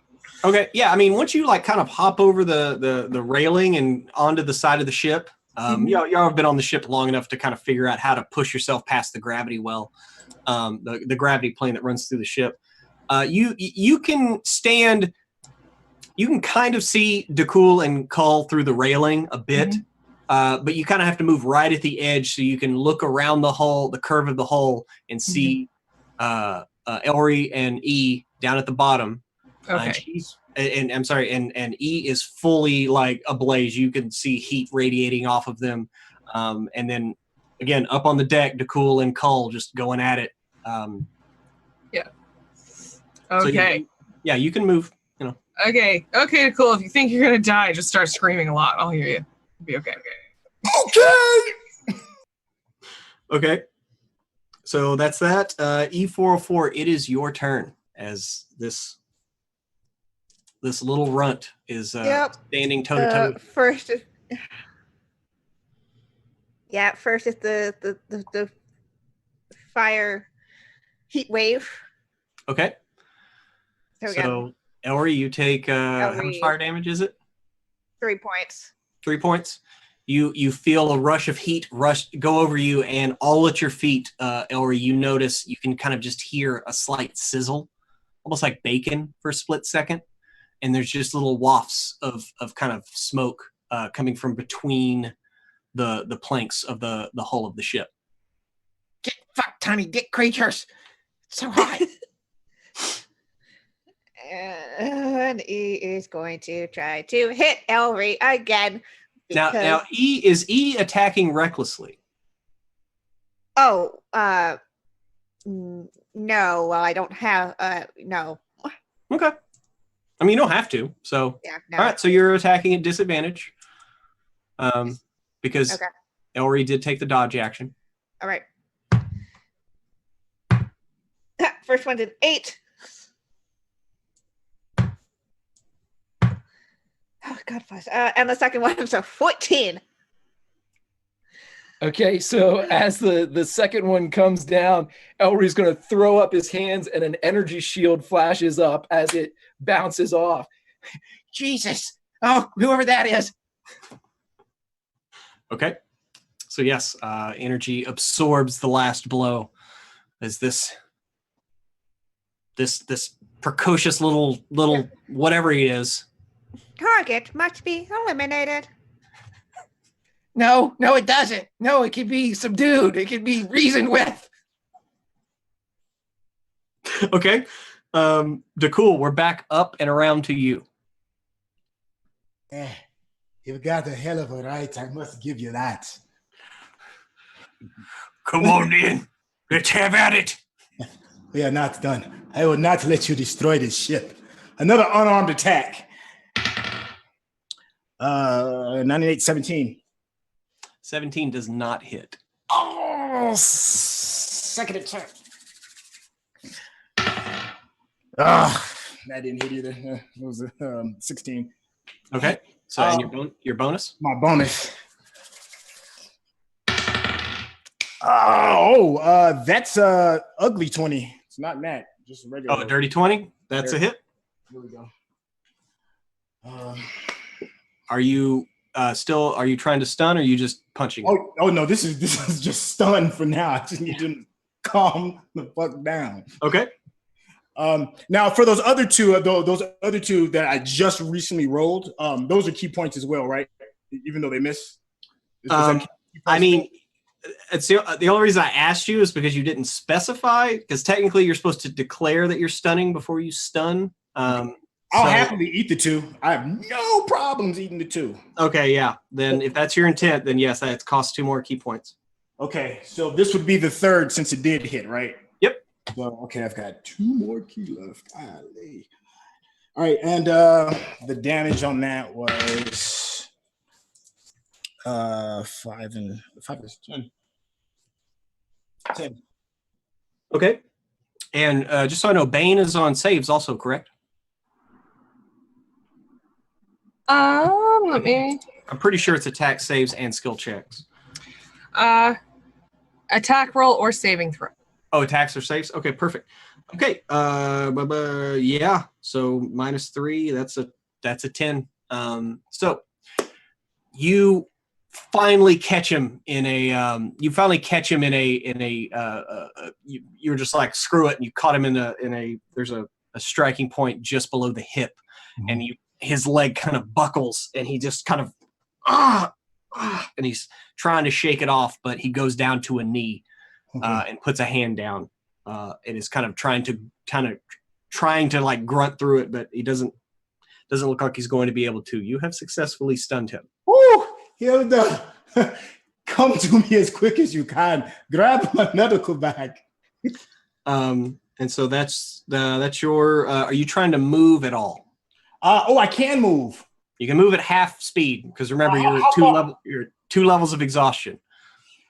Because since my action is done, I can't use my my paralysis. I want to give it to Hilda. Like, come knock this big mother sucker out, please. Freeze his big ass. Well, he is stunned till the end of your next turn. Okay, so I can use my action then. Well, right. Yeah, I mean, you could use your action next turn. Sure. All right. Yeah, then I'm a pause then. Yeah, I'm gonna stay between me and him in the ship. I'm cool right here. Okay, cool. So that's the end of DeCool. Back around to Elry. Well, Emma and I are discussing in chat that this is like Hulk versus Rocket Raccoon. So kind of. I'm going to do the same thing and try to position them so when they fire off with their heat wave again, it fries up as many from the area as possible. So he's going to, at this point, he probably has to use the bonus move to disengage to at least just kind of arrange so whenever they close, they're in the perfect area. So he'll break away and I didn't hear no bell. Come on. I didn't hear no bell. Okay. And he's going to take the dodge action again as he stands there and waits for his friend to close. Okay. So, yeah, Elry drunkenly kind of bobs back out of East's reach and gets into position where he thinks, moving up towards to the railing of the ship. And he's closer to you now, Hilda, as you're kind of coming around the top and he's coming out from the bottom of the hole. So that's that. It is Cole's turn, but he is stunned right now as he's trying to shake it off, but he's no Taylor Swift. So, Hilda? That reference hurt me. I know. It was bad. Yeah. How do you even know that, Pruitt? How do you know? I go to quiz, so I hear that song all the time. They play it all. They love Taylor It's Swift. True. They do. Our glaring hole in our team is the last 15 years of pop music. We're all old. So. You need a 12-year-old girl to show up at a bar with you. Hobo goat family. That doesn't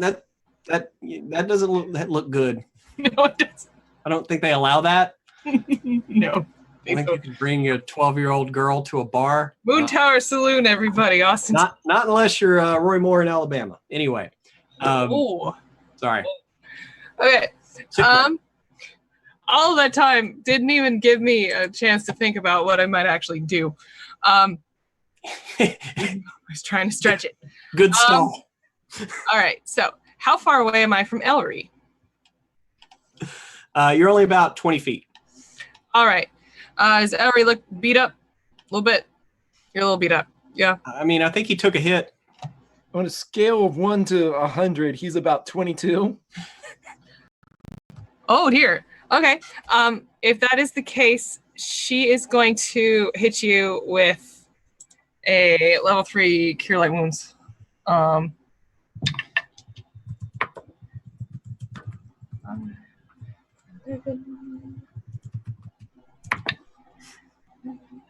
You get 23 back. Yeah, I'll drink 13 of those because that's my max. Nice. Okay. She does that, and I'm invincible. She's going to look back up and look at DeCool and be like, "Okay, DeCool, still alive." Still alive. Okay, good. I really don't want to hit any of you people. So, good. Okay. So that's into your turn, Hilda? Yeah. Okay, E404. This Okay. annoying little it's just Yeah, the targets just won't be eliminated. All right. Okay. So, wave of heat first. Well, move over. Wave of heat. okay. Because I want to catch whatever this target is. All right. I'm attacking recklessly. Okay. So you are attacking normally. It's a lot harder to hit this thing. Again, you kind of feel that or hear that sizzle as the heat goes out. Little wafts of smoke come up from the planks. Mm-hmm. First one's a 21. Second one's nat 20. Fucking dice. Oh. So that's a 21, 21 to hit, yeah? Oh, man.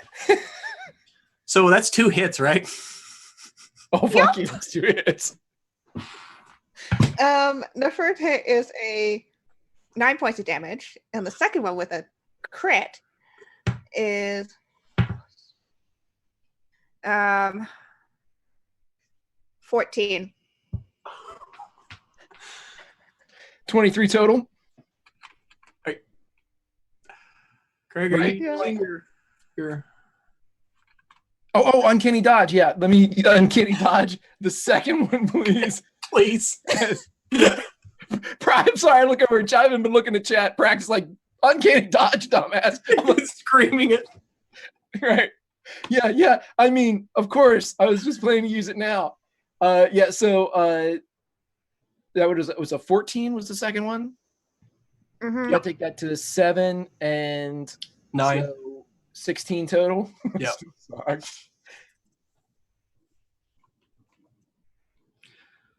Uh-huh. Yeah, okay.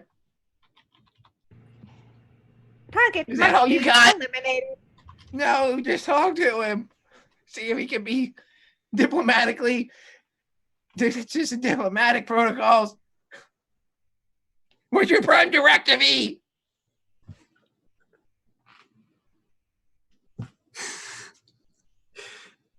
It is now DeCool's turn.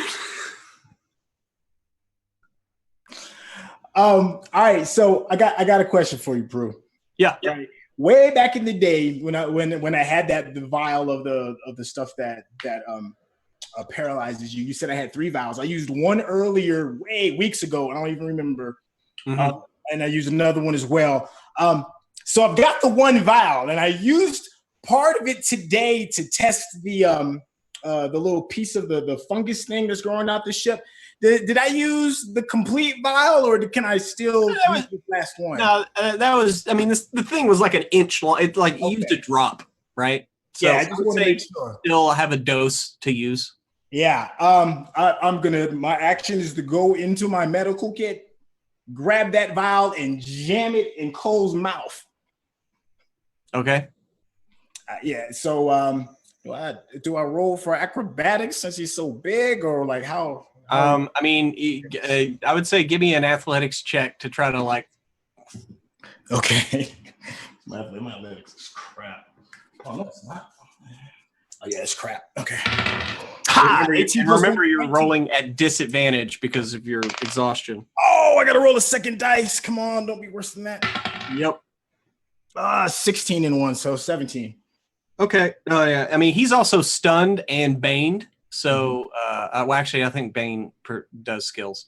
Anyway, okay, no, you managed to like take the vial and like kind of just like force him to drink it, you know? Yeah. Okay. Do you remember the save on that? Is it? No. I know it's a con save. It's probably like DC 12 or 14. All right, let me have it written down. Oh shit, it's deep in my notes. You want to do 12 just to be safe? We'll take the lower one just for the sake of the action. Okay.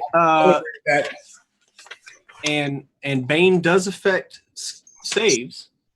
Know that for sure. And so that brings his con save to 11. Barely.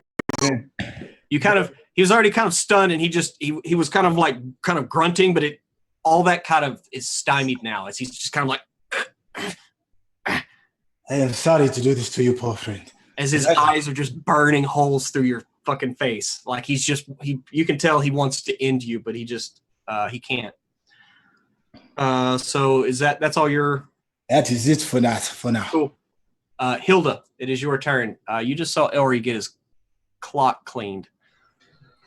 Oh dear, Elry. How are the critters doing, Elry? I just got my cock cleaned. I thought it was in jail. It's supposed to be in the brig, goddammit. He escaped. Of course it did. How far away from Elry and DeCool am I?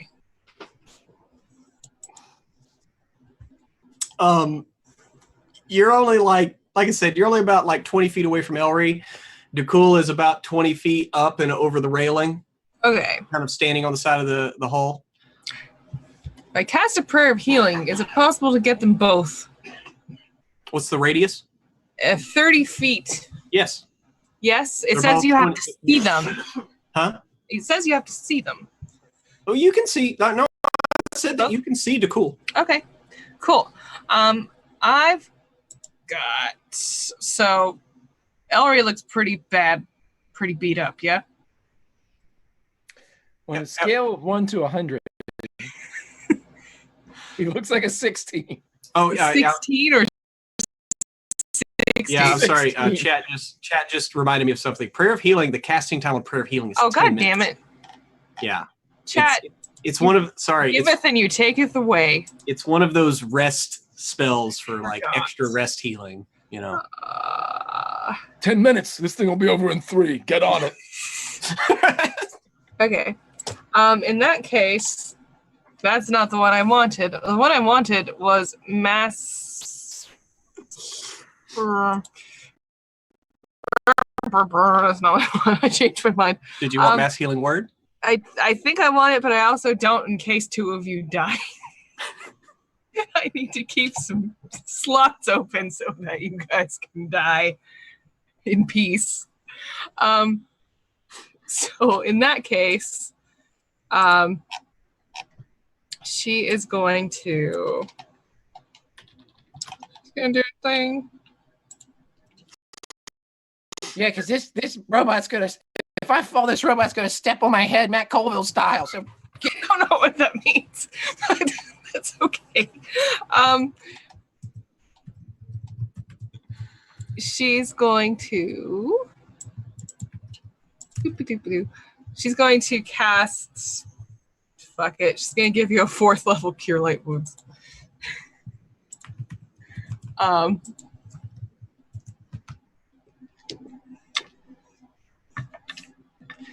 see. Where is this?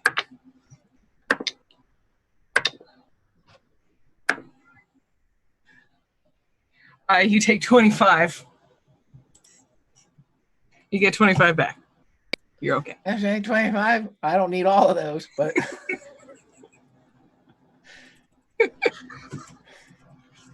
I'll take I'll take 19 of them. How's that sound? That sounds great. I'm invincible.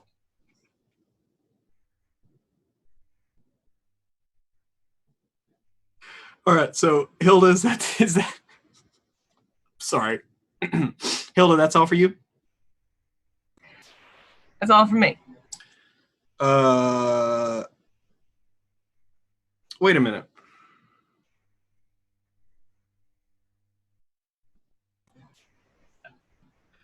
We totally skipped you, Elry. I'm sorry.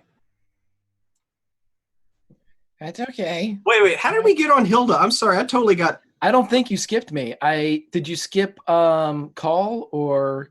No, because DeCool threw the thing in his mouth, and then it should have been you, and then Cole was... Yeah. No. You should have gone before Hilda just healed you. Right?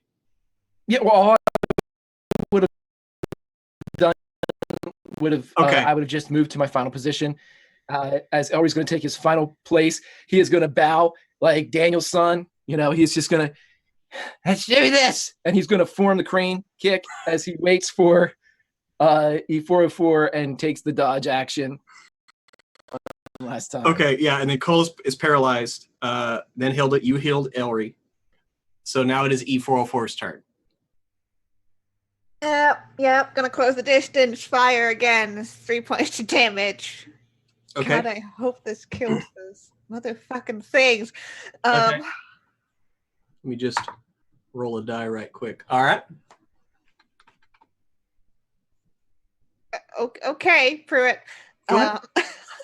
Is the bacon still sputtering and burning? There's still bacon sputtering up. Yeah. Okay, reckless attack. Can't have been words. With a 22 for the. You got disadvantage on that. I Well, said no. Normal. I said reckless. Yeah. So You still get disadvantage because it's dodge. I'm taking dodge, right? So she's they're just rolling straight, right? Right. Yeah, they're rolling straight, but because he's rolling with reckless, so it offsets the disadvantage. So Right. So instead of advantage or disadvantage, it's just a straight one roll. Yeah. But their first attack. I'm trying to save my boy here. I know. But I think a 22 still hits. Yeah, the first one was a 22 and the second was a dirty 20. Okay, well, the second one would get hit by a shield, and the first one is going to be an uncanny dodge, whatever you. Okay. Uncanny dodge. Thanks. Fucking. Thanks, Max. Crash. Okay, that is 13 points of damage. Max damage on that. Dice, why? Okay. The dice are telling a story here. Okay. Okay. So E44 down to 7. Yeah. Yep. Lets out a bloom of heat. Bacon sizzling on the side of the hull of the ship. Rains the blows down. You block one with the shield. Back up to Dakul. You're sitting there with this paralyzed. And he is still paralyzed. Do you want to do anything? How far is E404 from me? You can hear the sounds of combat, like just over the side of the railing, like not even like 15, 20 feet away. Okay, all right, then I can reach in one move because my movement got halved. Okay.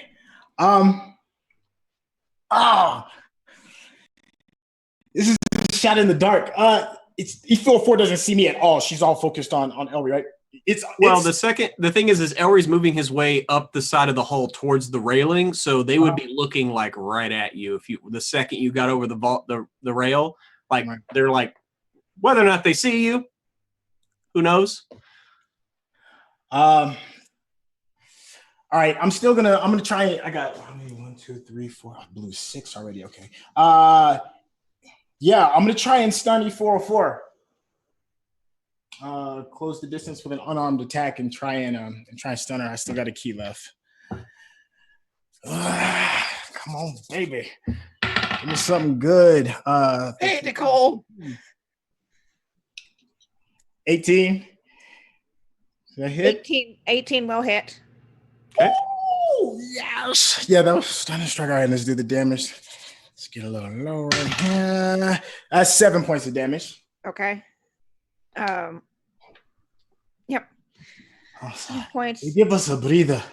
Sorry to do this to you, old friend, but we need you to calm down. She's still burning up hot though, right? So I'm sure I probably took some damage. Is what I'm assuming. No, it happens when they activate it, and you weren't within the range when it was activated. You kind of move into the bloom of heat. You can feel it as it kind of comes off of them in a wave. Mm-hmm. But yeah, it already dissipated enough where it doesn't do damage to you. Okay. And then I'm gonna tell Elry when you get the opportunity, run. All right. What? So are you stunning? Yeah. So you're gonna need a con save. Okay. Oh, he is good at those. Don't be good today. 21. Barbarians. I tried. Okay. So that is Dakul. Elry, it is your turn. As you're standing there, what do you do, sir? Have we burned up all of the? That was the. We did 4 rounds of this. Go ahead and give me a perception check just to make sure you corralled E in the right direction. 17. 17. Yeah, you look around and you do not see any more of those little, because remember they were kind of like white little nubs that stuck out, so you can kind of see them. And you at first glance, it looks like they're all gone. Okay. See ya. And he is going to haul ass. He's going to take the disengage, and he is going to run 50 feet towards the front, like on the side. He's running like the Spider-Man, like the wall crawler. He's just running and getting away because he has been beaten and healed for like 100 damage. So he has had numerous ass kickings today. So he is gone. Okay. So you gone. It is now Cole's turn. And yeah, you hear from the deck kind of a ah, ah, ah, and as he kind of like you feel him kind of break that paralysis, and there's a thump, thump, thump, thump to the side, and he looks over the edge and sees Dakul, and there's Hilda there, and then there's E standing there. And he's going to come bounding over the side. But it was just enough distance where he had to use both of his moves. And so now, Dakul, you have E on one side of you and Cole on the other. And Hilda's about 10 feet away. And it is Hilda's turn.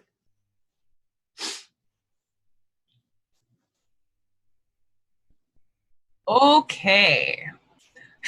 So, is Cole still paralyzed?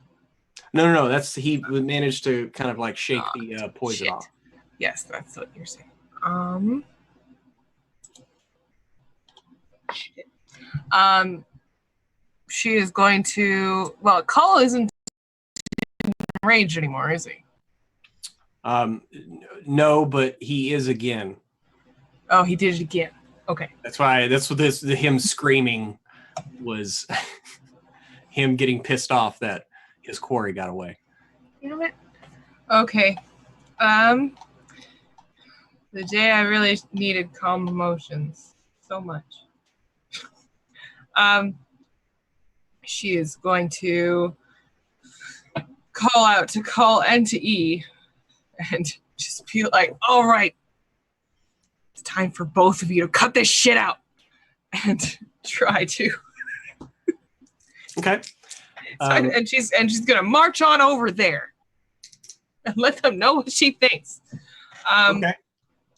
Okay. So go ahead and give me an intimidate check with advantage, since you just like march right up to these two angry barbarians that are frothing for violence. It's a 19. A 19. Okay. Yeah. E, give me a wisdom save. Oh boy. Your DC is 19. Okay. Nope, that's a 5. Yeah, you see both E and Cole like as E, you feel that murderous intent kind of stop, like, oh shit, whoops, and Cole also just kind of like, and looks like really embarrassed as the realization of like he's sitting there and he remembers he was like just fighting to cool, and he's like holding an axe and there's blood on his. He's like, Captain, I'm sorry. Oh my God, I understand if you need to institute some kind of corporal punishment. I will go to Brig as long as there's room. Oh, it's quite all right. And besides, the brig is occupied. Oh, too right. I apologize, Captain. You should apologize to your first mate. You put up a hell of a fight, man. Oh, yes. I know not to mess with you. That is a hell of a right punch you got. Yeah, if Cole is close, I'm gonna give him a nice little reassuring pat on the back. I'm so sorry. I need to... Where's Castor? And he kind of gets up and goes up on deck. I will say this: y'all can already tell the temperature around the ship has already started to drop down. It is still warm, but it is not like uncomfortably so. And it's not long as in the aftermath of all of this that the temperature finally returns to normal. There's a bit of a smell of kind of like burnt flesh on the front of the ship that just kind of permeates the air pocket a bit, and kind of hangs around, so to speak. But yeah, that's kind of where you are in the aftermath, and it's not long before Ellie, her voice kind of pops in your head. It's like, thank you. I feel much better. I don't really. What happened? Dakul pulls his J out from behind his ear, finishes rolling it a little bit tighter because he knows Kroll knocked some of his special herb out of it. And he says, shit is what happened. We are very happy you are feeling better. I'm going up top. And walks up to the top. And he is followed by a 3-foot-tall Dakul who says, I'm going up top too. And Elry follows Dakul up top. And as y'all climb up top, you pass Cull pulling Castor down from the rafters of his marionette hammock, and the crew is kind of getting back to normal as you see Rontame in sight in the distance, and you will be arriving shortly, hopefully with a much better ship in hand, as we draw the curtains on this episode, and y'all have finally healed what ails the Dawn Rose. So that's going to be it for tonight.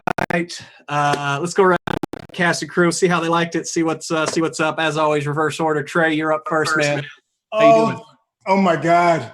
The Space Herpy episode. This will go down as a legendary episode. Oh, I just hope, like herpes, it doesn't come back. More enraged and inflamed. E404, I am sorry. I'm sorry I hit you. I had to. No. Yo, this one was tons of fun. Cracking the code in the beginning, finding out our ship got burned, not in the good way, and then fighting your friends. Sometimes you gotta punch your friend in the face just to let them know where you stand. That's kind of how I saw this. Well done, well played, brother. My name is Troy Murphy. I played that cool. Hit me up in the Twitter sphere at Sintel, or on Instagram at Sintel as well.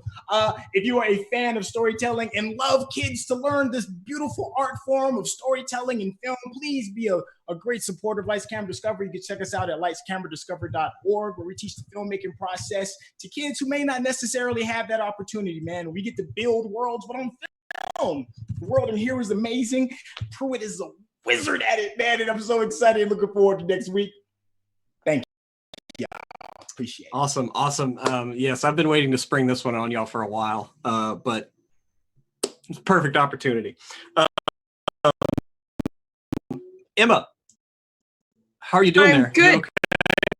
You made me sad, and then you made me mad. That's how it worked. That was good. It was interesting. The letter.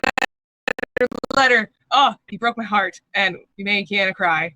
And yes, Check. And check. And that was good. I knew in the back of my head, I was like, that Creation thing, there was unfinished business that is probably gonna fuck us eventually because it's Pruitt. And you're right. It was so much fun, though. It was fun to make sure all of our compatriots are still alive. It's a wonderful feeling for a cleric. I am Emma. I am the communications director for WebDM. You can reach me as myself at SusieKing85, or if you have any WebDM related business, talk to us on at WebDM Show or at WebDM Entertainment on Facebook. And we will be happy to talk to you about any and all things. We're about to have a shoot week. It's going to be fun. I get to post pictures of my best friends eating delicious food and having a good time with each other. So join us there. It's fun. That's it. Thanks so much. Awesome. Let's move down to everybody's favorite brave little halfling.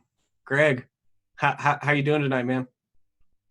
Well, I'm thankful for a couple things. One, that Hilda was around, and two, that none of us had to fight Hilda, because you've never seen your ass get kicked worse than when you've got to fight a cleric that's using all their shit.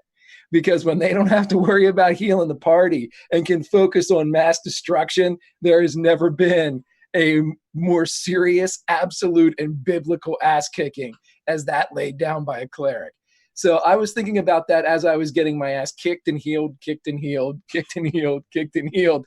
It was a great episode. I was super frustrated until it became obvious that this had nothing to do with Krill. This was just some shit that happened a while back that I was like, son of a bitch. It just doesn't have any thing to do. I thought it was this grand plot that this asshole threw like a test tube down full of spores or something. I got him now, you know? And so that irritated me in the greatest possible way. Love this crew, love the DM, love being on WebDM, love playing every Tuesday. It's super fun.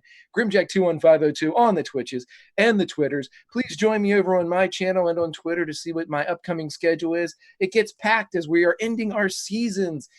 This Friday, we will have Conan wrap up the season as we go into our break. We will have Project Kronos on Saturday from 2 to 4. We will have Project Athena from 7 to 9 on Sundays. And then join me over on Encounter Roleplay on Mondays from 5 to 8, where I am running Dragon Heist, Waterdeep Dragon Heist. And then on Mondays from 8 to 11 over on Unmade Gaming, I am doing my opus to all things 80s, running Tales from the Loop, my own campaign called Atari Twilight. But let's meet back here next week and continue these wonderful adventures in space! Space. Yeah, I'm not gonna lie. Whenever you were plotting, I actually typed to Grant in private. I was like, "Ooh, man, I kind of want to change it now from what I had intended," because you had this grand scheme. I'm like, it's fine. It's fun to let them run on the wheels a bit. But yes, all actions have reactions. And so, Kiana, last but not least, You did it, Pruitt. I did it. You made me cry on WebDM. Finally get to check that box off the list. Yeah. Holy shit. The dice today wanted to tell a story. I don't think I've ever been so disappointed to roll a crit before. I'm like, fuck. God damn it. When I'm trying to hit my friend and not like some epic monster. No, it has to be when I'm trying to punch my best friend in the face.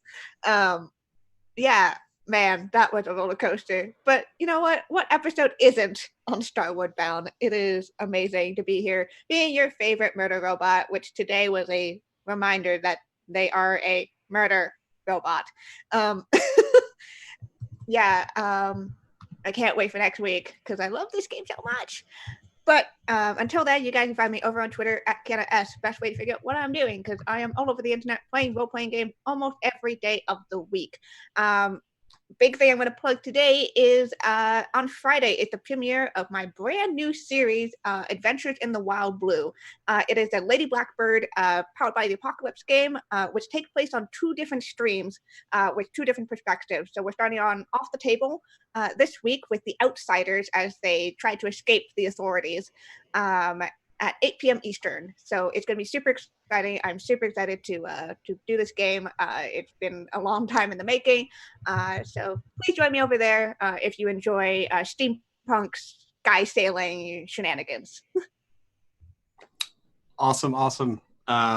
Yes, that was it was a crazy episode for 20s. That 420s in a row was probably the damnedest thing I've ever seen. So that was awesome. Which is a good segue to tabletop loot. So thank you for these new dice that gave me so many fun rolls tonight. Go on over to tabletoploot.com, use the code WebDM15, and you will get 15% off on all of your purchases of dice, shirts, and mugs. So remember to do that. Also, want to give a shout out to the makers of the art still. As always, Alexa, and the coloring work was done by Brandon Herbert. They're on over at Twitter at War Eagle Keep and at art_Alexa or Alexa_art. So yeah. And until next week, I'm sorry. No. There will not be a show next week because Jim will be flying in for our WebDM shoot. We are doing a week's worth of shooting, so our shows will be canceled for Tuesday and Thursday. I don't know, perhaps maybe we can talk about if somebody wants to run something here. I don't know. We'd have to talk about Grant, but we can do that off stream. We don't need to burden these people with those kind of details. But we will be on hiatus for this, at least this storyline. And we'll be starting in 2 weeks, arriving at Rontamay to try to figure out where to go next. What's the next step in this journey? So I can't wait for that because I love this crew. Y'all are amazing. Thanks once again to the bad boy himself, Grant Ellis, for flipping the switches behind the scenes. And yes, as we always say here, may the dice ever roll in your favor.